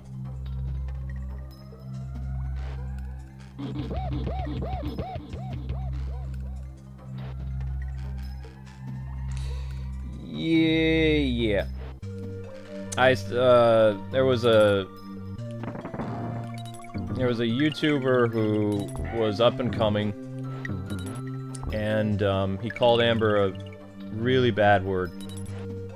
This is before cancel culture, and I had a heated exchange with him, and he was underage. He was like, I don't remember how old. He was like a freshman or a junior in school. I don't know. But I didn't appreciate him saying things about my wife, and so I, you know, said some stuff. He complained to the higher-ups, or someone did. Either he did it, or someone else did it. And Warner Brothers emailed me, because I was part of the Arkham program at the time. And it got really bad for me. It was like one of the first controversies that I've had. Like, and it was completely out of my control. There was nothing I could do. And the only stuff that I got to keep in terms of, like, my contacts was at Lego. The Lego Warner Brothers people were the only people who... Because they knew me from further back. But it was pretty humiliating because, like, basically a teenager was destroying my life. Or the, you know, thing that I had worked so hard for. And it was frustrating because he was the villain. But, you know, I had to let it go. I had to play nice with him. Basically. Because, like, my contract had already allowed me to continue playing Arkham because they were gonna make it so that I couldn't look at the Arkham games anymore. Because they said they don't appreciate a 30-year-old man bullying a teenager. Like, it looked really bad. So, you know, yeah, it was devastating. I didn't even cuss the kid out. I just, I told him he's not allowed to talk to women like that. And he got heated because I didn't even call him out. Like, it was his fault to begin with because he was saying stuff on my videos, writing these huge paragraphs, calling Amber all kinds of things. I blocked him from the channel. Then he went to social media and he wrote like paragraphs and called Amber everything you can think of that would be like wrong to call a woman. And then coincidentally, Warner Brothers didn't see my original exchange with him because he erased the tweet. But then when I get angry, then I go off and I say things. So I had a thread of me saying things about this person. So if people were just coming into it and they didn't see, what he did first, because my thing was a response to what he said, then it just all kind of went boom. And of course, I think he made a video where he was crying or something. I don't remember. But it was pretty bad for me. And then I think that's kind of where my haters like had their breaching off point. Like they latched off to that, and then they just kept digging for things about me after that. And then it just kind of like they originated from that point in time, like right around 2015. So that was annoying.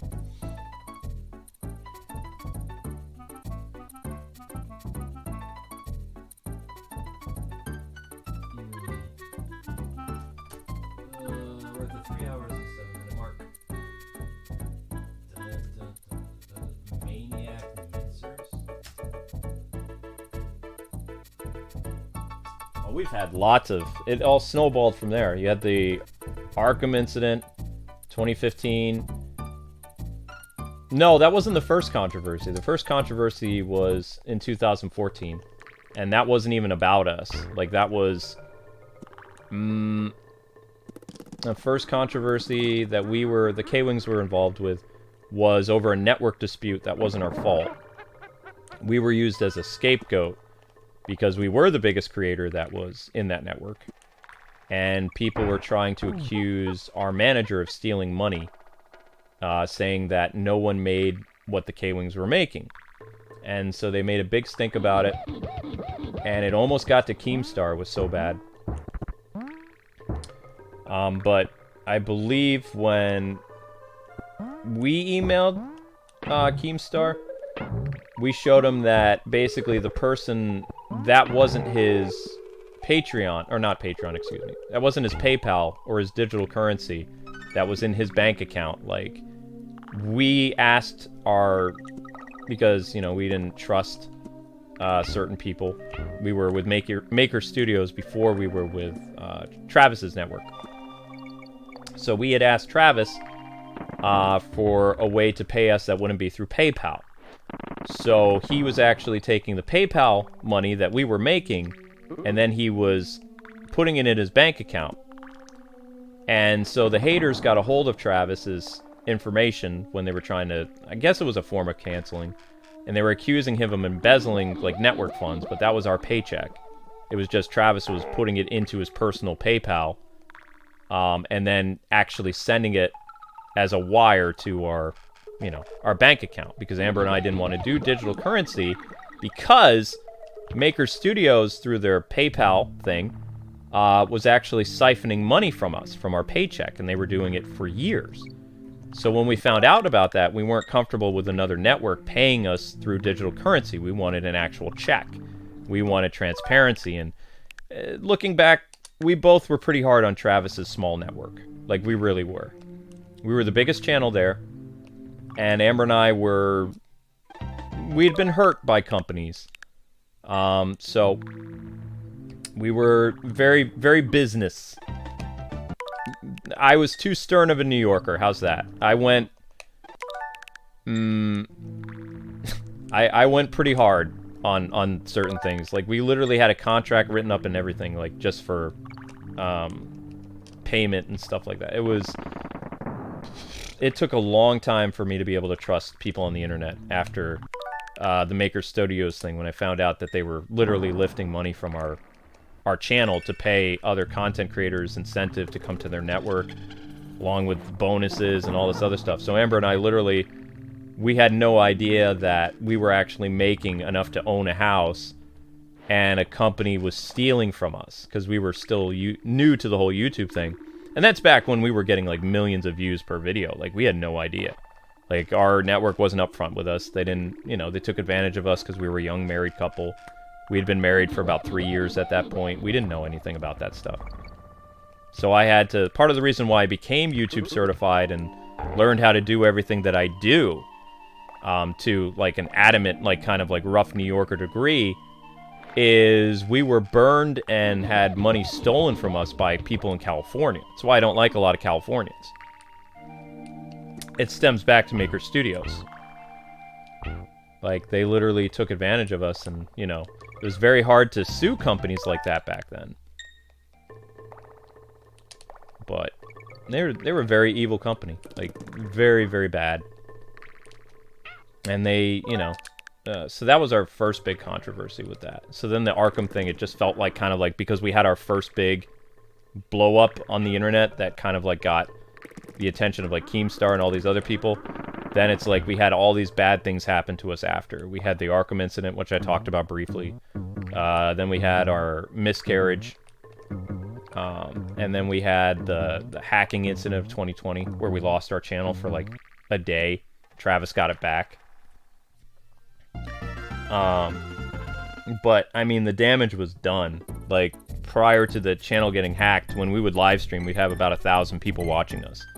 After we got hacked, our live stream views went from, like, normally 1,000 to 500 people watching every stream to, like, 90 to 200 people. So, I mean, it was a big change. It still is. Because, I mean, the channel's never going to recover from that. Like, we basically, the people who are generous enough to become members, they're the ones who are keeping Kwingsletsplays on the air. Like, our Ultimates, 17, 18 Ultimate members, however I forget all the members we have for the basic tier, and then we have, like, the superhero tier and the veteran tier, and, you know, the memberships is what saved the channel, pretty much.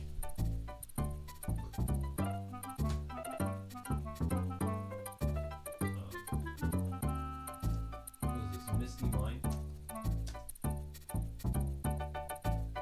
So, I mean, pretty much, like, Amber and I would be able to sustain ourselves fine. Like, if our channel was never hacked, we had all the views coming in from our legacy videos. But what happened was, when we got hacked and YouTube ripped us out of the search engine, because literally we were getting thousands of views on live streams, like 1,000 people watching and up.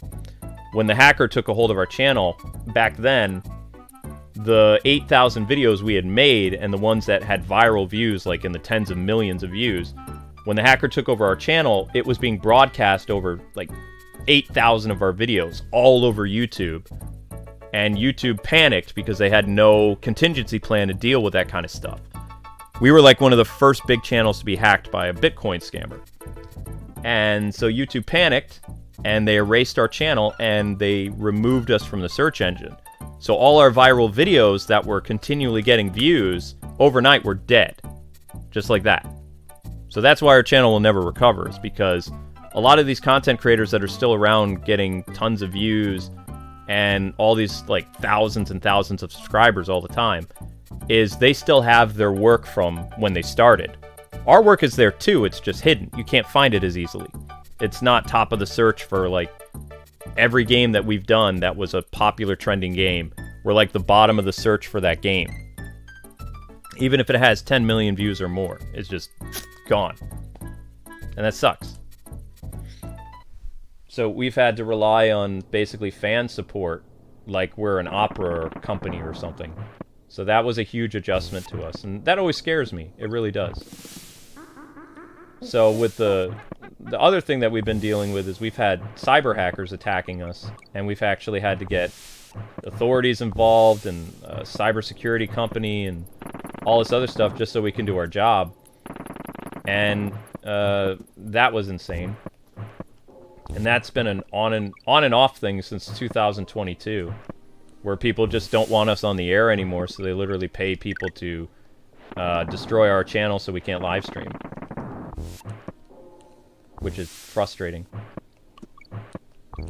And there was nothing we could do about it until this year, when I actually had to reach out to companies that actually protect people from those type of like denial of service attacks, and it's very expensive.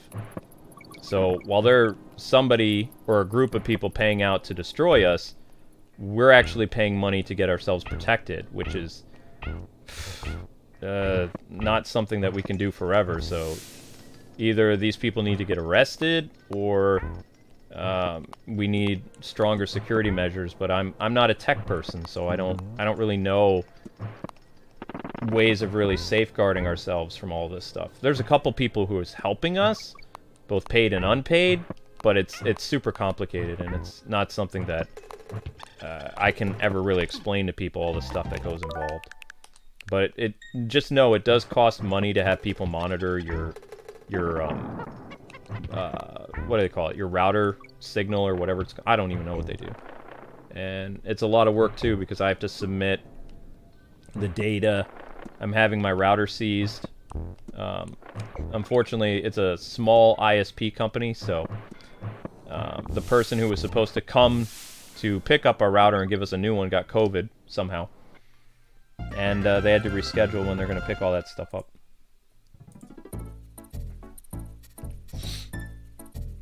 So, anyway, I'm going to be... I don't know what streamers say when they need to take a break. I just need like a quick 1 minute break. Thank you for the super chat. I'll be right back. I'm getting pain in my leg, so I need to stand up for a few minutes.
I haven't done a long stream like this in a while.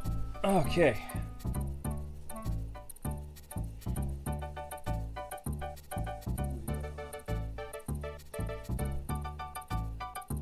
Oh, Loopy Lights.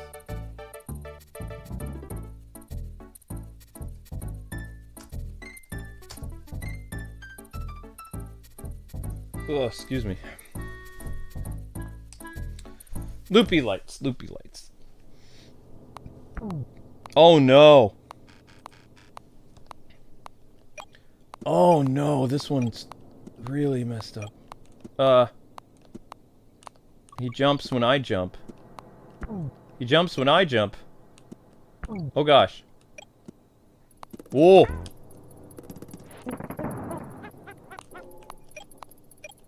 Oh my gosh, I can barely see that platform. What? Whoa. Don't go off, don't go off, don't go off, don't go off. Ha! Oh my gosh, no. No, no, no, no, no. Okay. I don't like the red tint to this level. Oh no!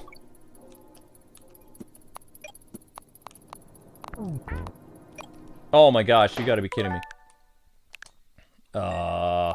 Freak out. I just need to get to the...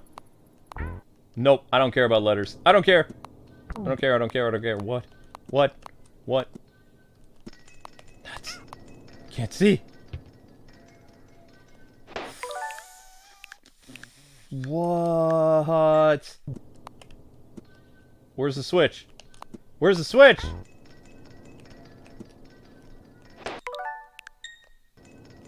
Link, what's going on, buddy? Okay. You're fine. You have food. You got a place to sleep. Uh-oh.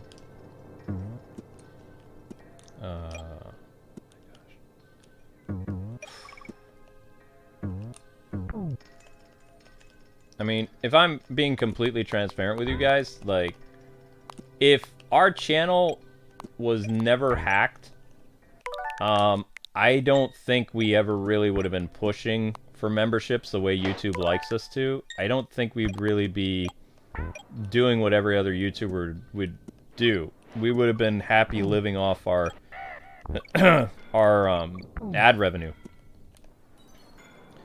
But we've had to completely change how we did business and basically become like a live streaming, like a Twitch person, living off subscriptions and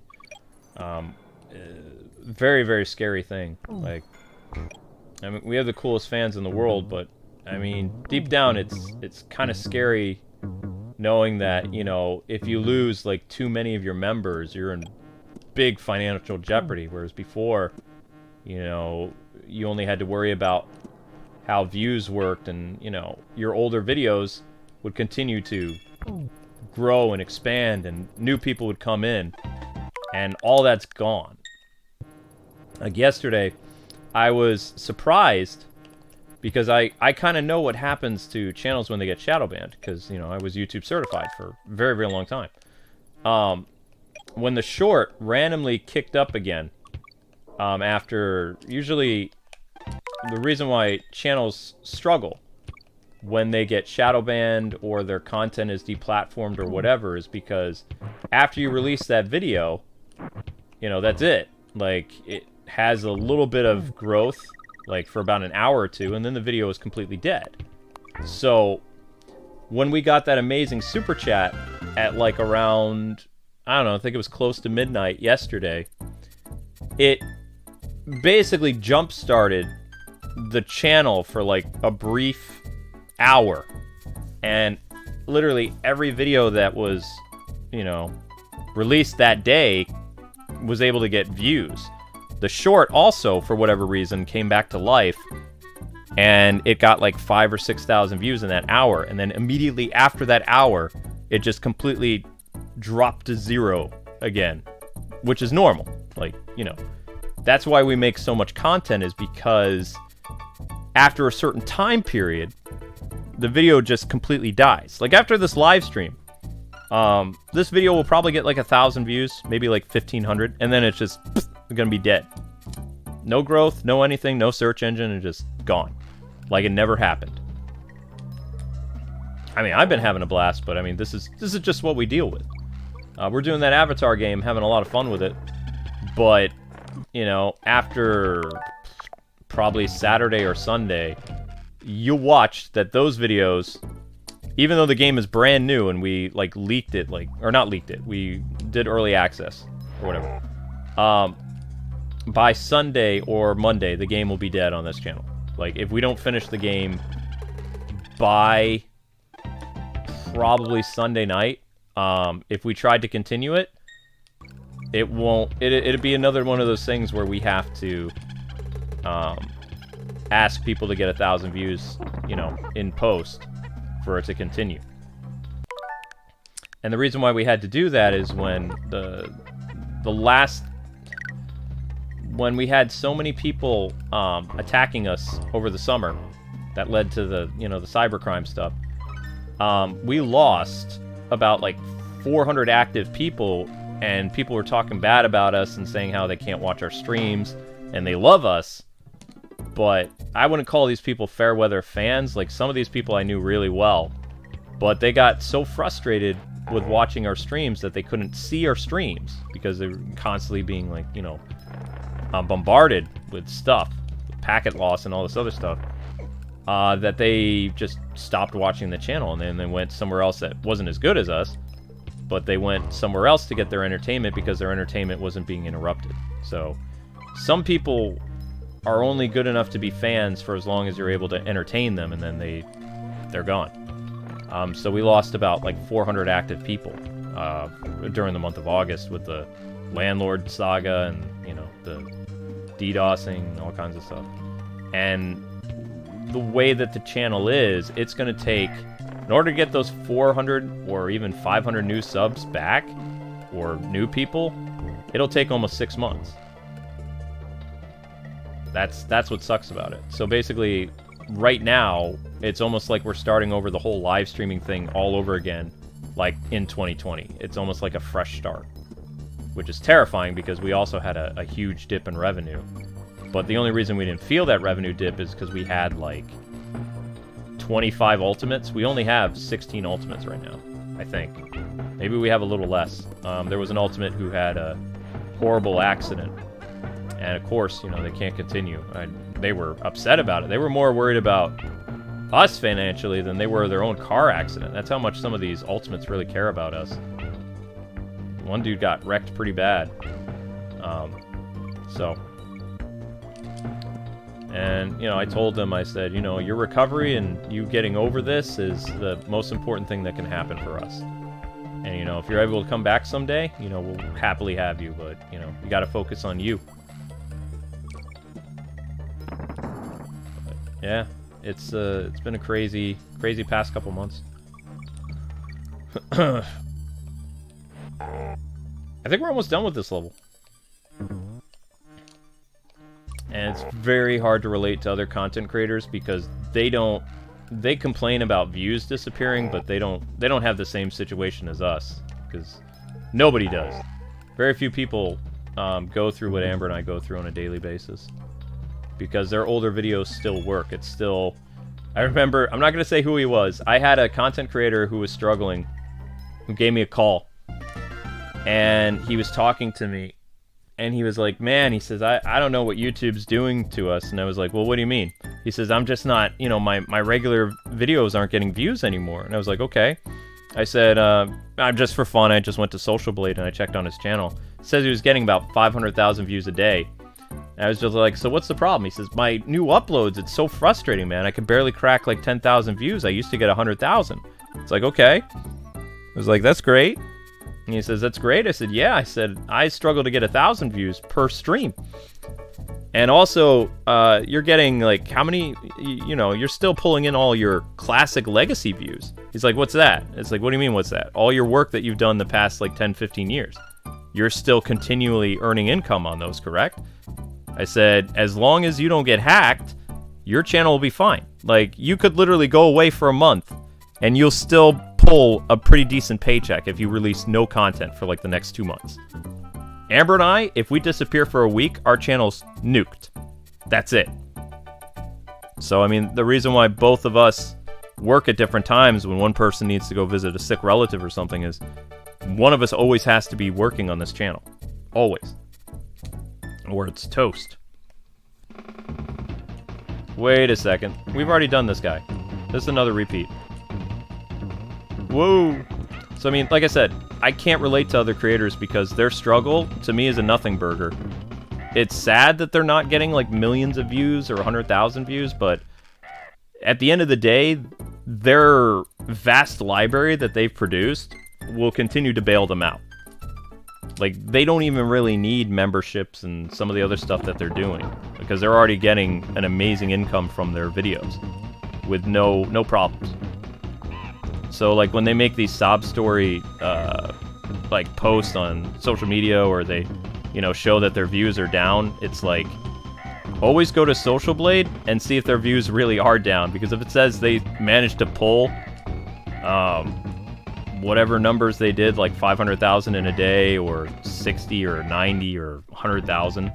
They're not really in trouble. They're just trying to, you know, trying to get sympathy from people. Because, I mean, they feel bad that their videos aren't doing as well, but it's not the same thing. Like, literally, shadow ban channels, when that happens to you, or you get deplatformed, your views disappear. Like, how I figured out how to do it, to keep us kind of afloat, sort of, like a boat with leaky holes in it, or lots of holes, is whenever we're live, that's when subscribers come. That's when people find us. That's when YouTube recommends us. So it's actually kind of a contingency that I do stream for 9 hours, is because I'm basically like the band-aid that keeps the channel alive, or the life support system. And then as soon as I'm done streaming, it's gonna, every hour, it's gonna minus 250 active views. It's just gonna keep until like 5 in the morning, when it's gonna drop all the way down to like 400, and then by like when I post whatever the short is gonna be, then it's gonna go back up to 1,000 or 900. And that's terrible, because what that says is all those old videos that you made, they don't matter.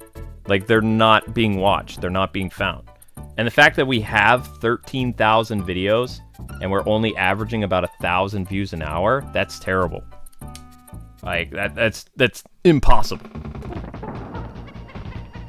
But that's how we prove that we're shadow banned. Whenever there were some people that were trying to make debunking videos about us. And it's like, no, we are legit shadow banned.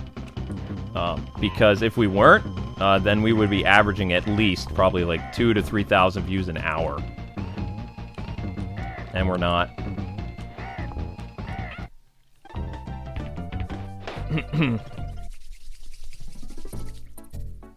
Dun, dun, dun, dun.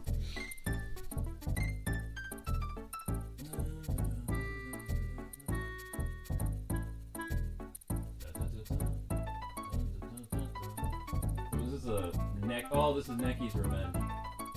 Oh, that was Platform Perils. That was Loopy Lights. That was Platform Perils. Necky's Revenge, 320, 332. Whoa! Necky Revenge. Whoops.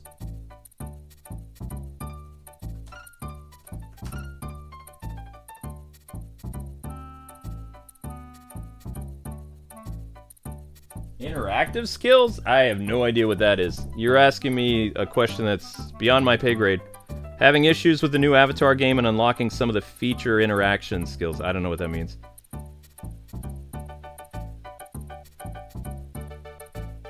Oh yeah, I mean, cancel culture wants us down.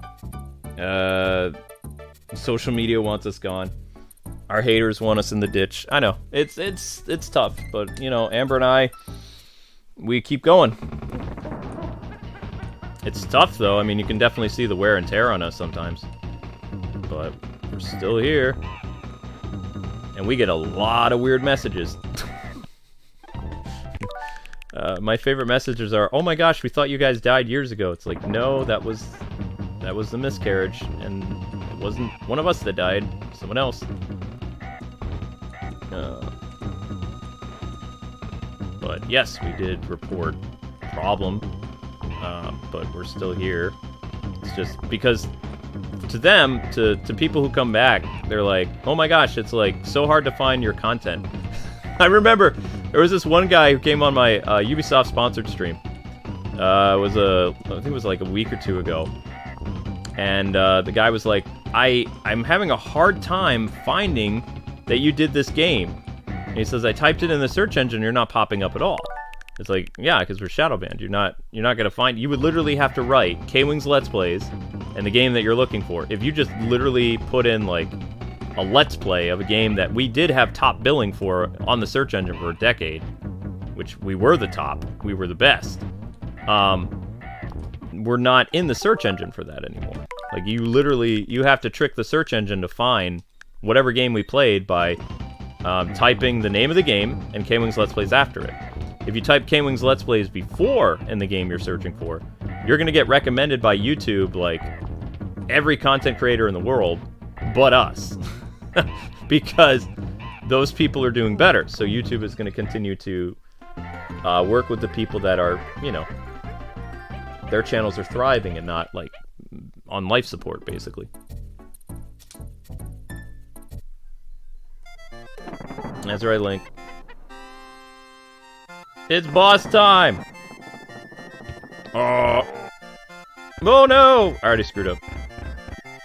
Doesn't the crown come back? Oh!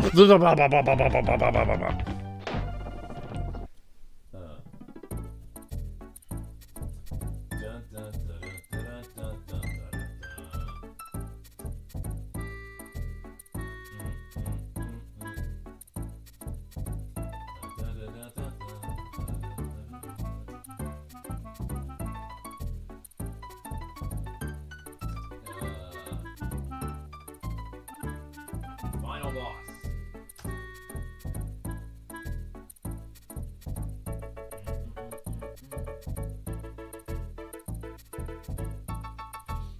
Yeah, but I mean, I would love to help people asking about the Avatar game, but I mean, a lot of you guys are probably way farther than me. Like, I'm playing it blind for the first time. So, I mean, I haven't even gotten to... I know there's 3 books in the game, I believe. Water, Earth, and Fire. And then, I'll be finishing tomorrow the Water and starting the Earth books. So I don't know anything about the skill tree other than what I've seen so far. And I haven't seen a lot, so... 1. He's gonna throw it faster now, right? No, it's still slow. 2. Okay. Is he gonna throw it faster now? Whoa, whoa, whoa! That's 3. He's gonna run at me again. Don't you open the door, Link! Don't you do it! Do not distract me, cat!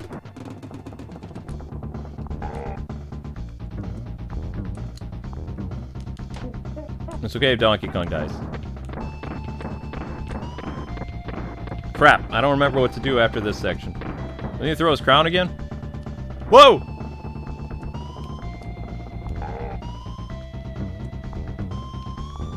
Whoa! No! Oh, I can't have... Ow. Really?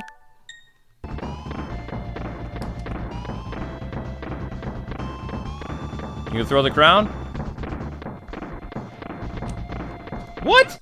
Why didn't you throw the crown?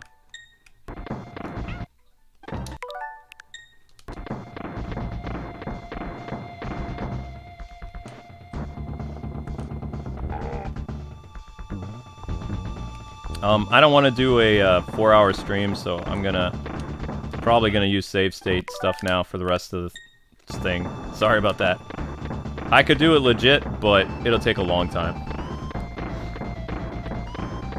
And my night's not over after I stream anyway. I have to edit.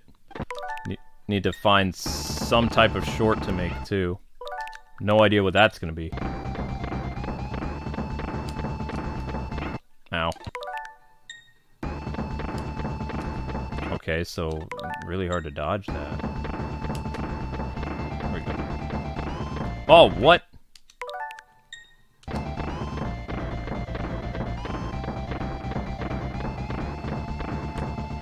Ah!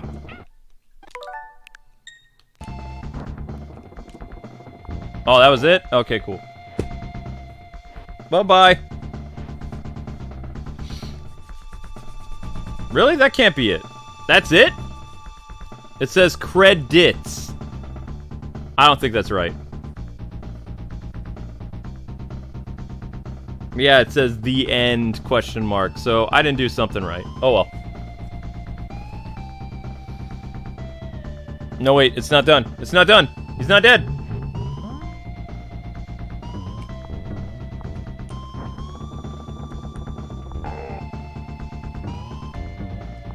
Shoot! No! No!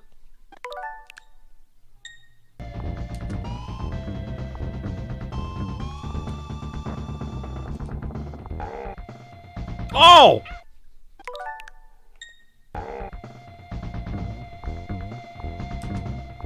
Ow.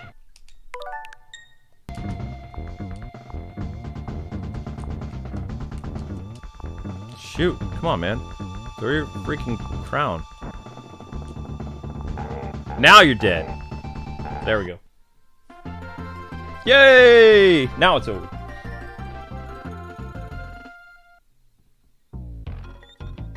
Not now, Link.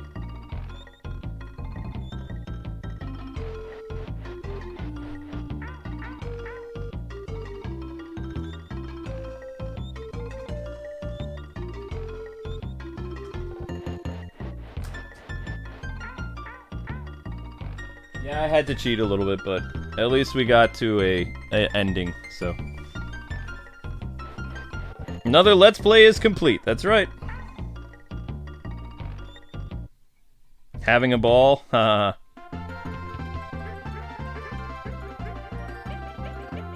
Oh, you didn't know that the Avatar game existed? Yeah. I mean, if you're ever looking for cool games, I mean, we play a lot. So, we cover about, on a good month, probably like 8 or 9 new games. Plus, I mean, you know, sometimes we have to revisit the classics to kind of keep the lights on, so to speak. I mean, October hopefully is going to be a very good month, but September has been a mixed bag because...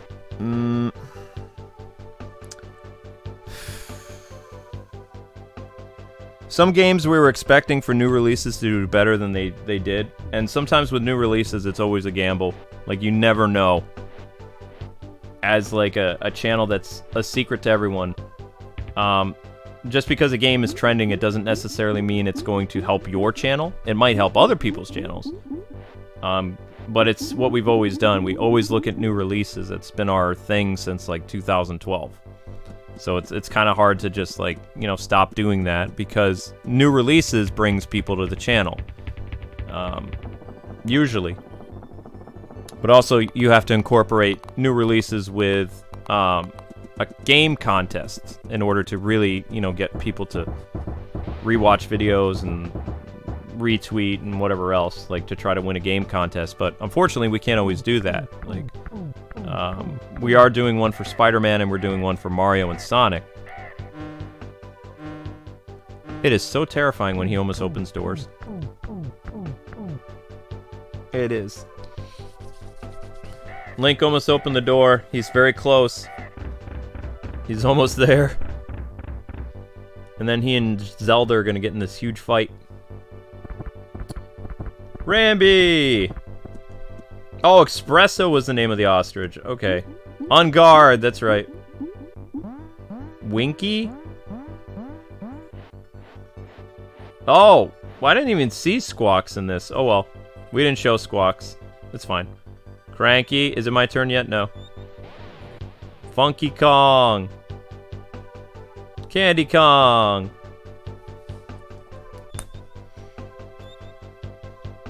Cranky Kong again. Wait, what? Why did they show him again? Almost a 4-hour stream and still not 1,000 views. That's insane, YouTube. Shame on you. Wow. You realize that the peak viewership YouTube was around 140 people, and you still haven't given 1,000 views for this stream?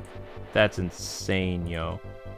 It's almost a 4-hour stream and still under 1,000 views. That's sad.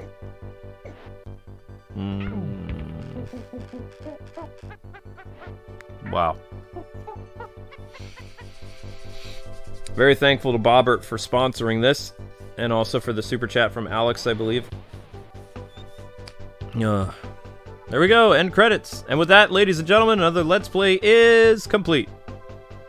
And most likely the views on this video have been frozen. Yep.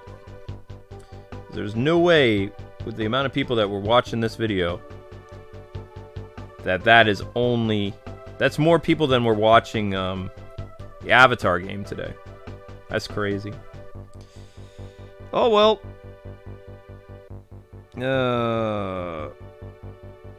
Yeah, but anyway, hope you guys enjoyed the late night stream. YouTube should be ashamed. Oh, totally, Corey. I mean, they don't know how to do math. You know what the average watch time for this stream has been?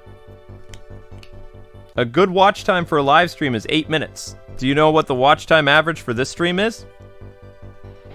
For this 4-hour stream, basically? It has an average watch time per viewer of 22 minutes. Most people's live streams, I've seen the big YouTubers, they have like a 8 to 9 minute retention rate for their live streams. I'm at 22 minutes. And I haven't hit 1,000 views yet. Used to be watch time was calculated for live stream views. Concurrent viewership for the first hour or two was around 112 to 140 people, and then it was consistently 90 to 80 viewers almost the entire time. And they just... they don't know how to do math. This stream alone should be at 4K. Based on the audience retention rate, based on the amount of people watching for how long they watched, it's supposed to be way higher. But anyway, this game's done. Thanks for watching. Thanks again, Bobbert. You guys will be redirected to the Avatar stream. I don't know what I'm doing for a short yet. I'll figure it out. But it looks like it's going to be an Avatar marathon tomorrow, because I don't think Sonic is happening again. Alright, everybody, take care. God bless, happy gaming, all that jazz. Be excellent to one another, and I will see you in about 12 hours. I think it's about 12 hours, yeah. Peace.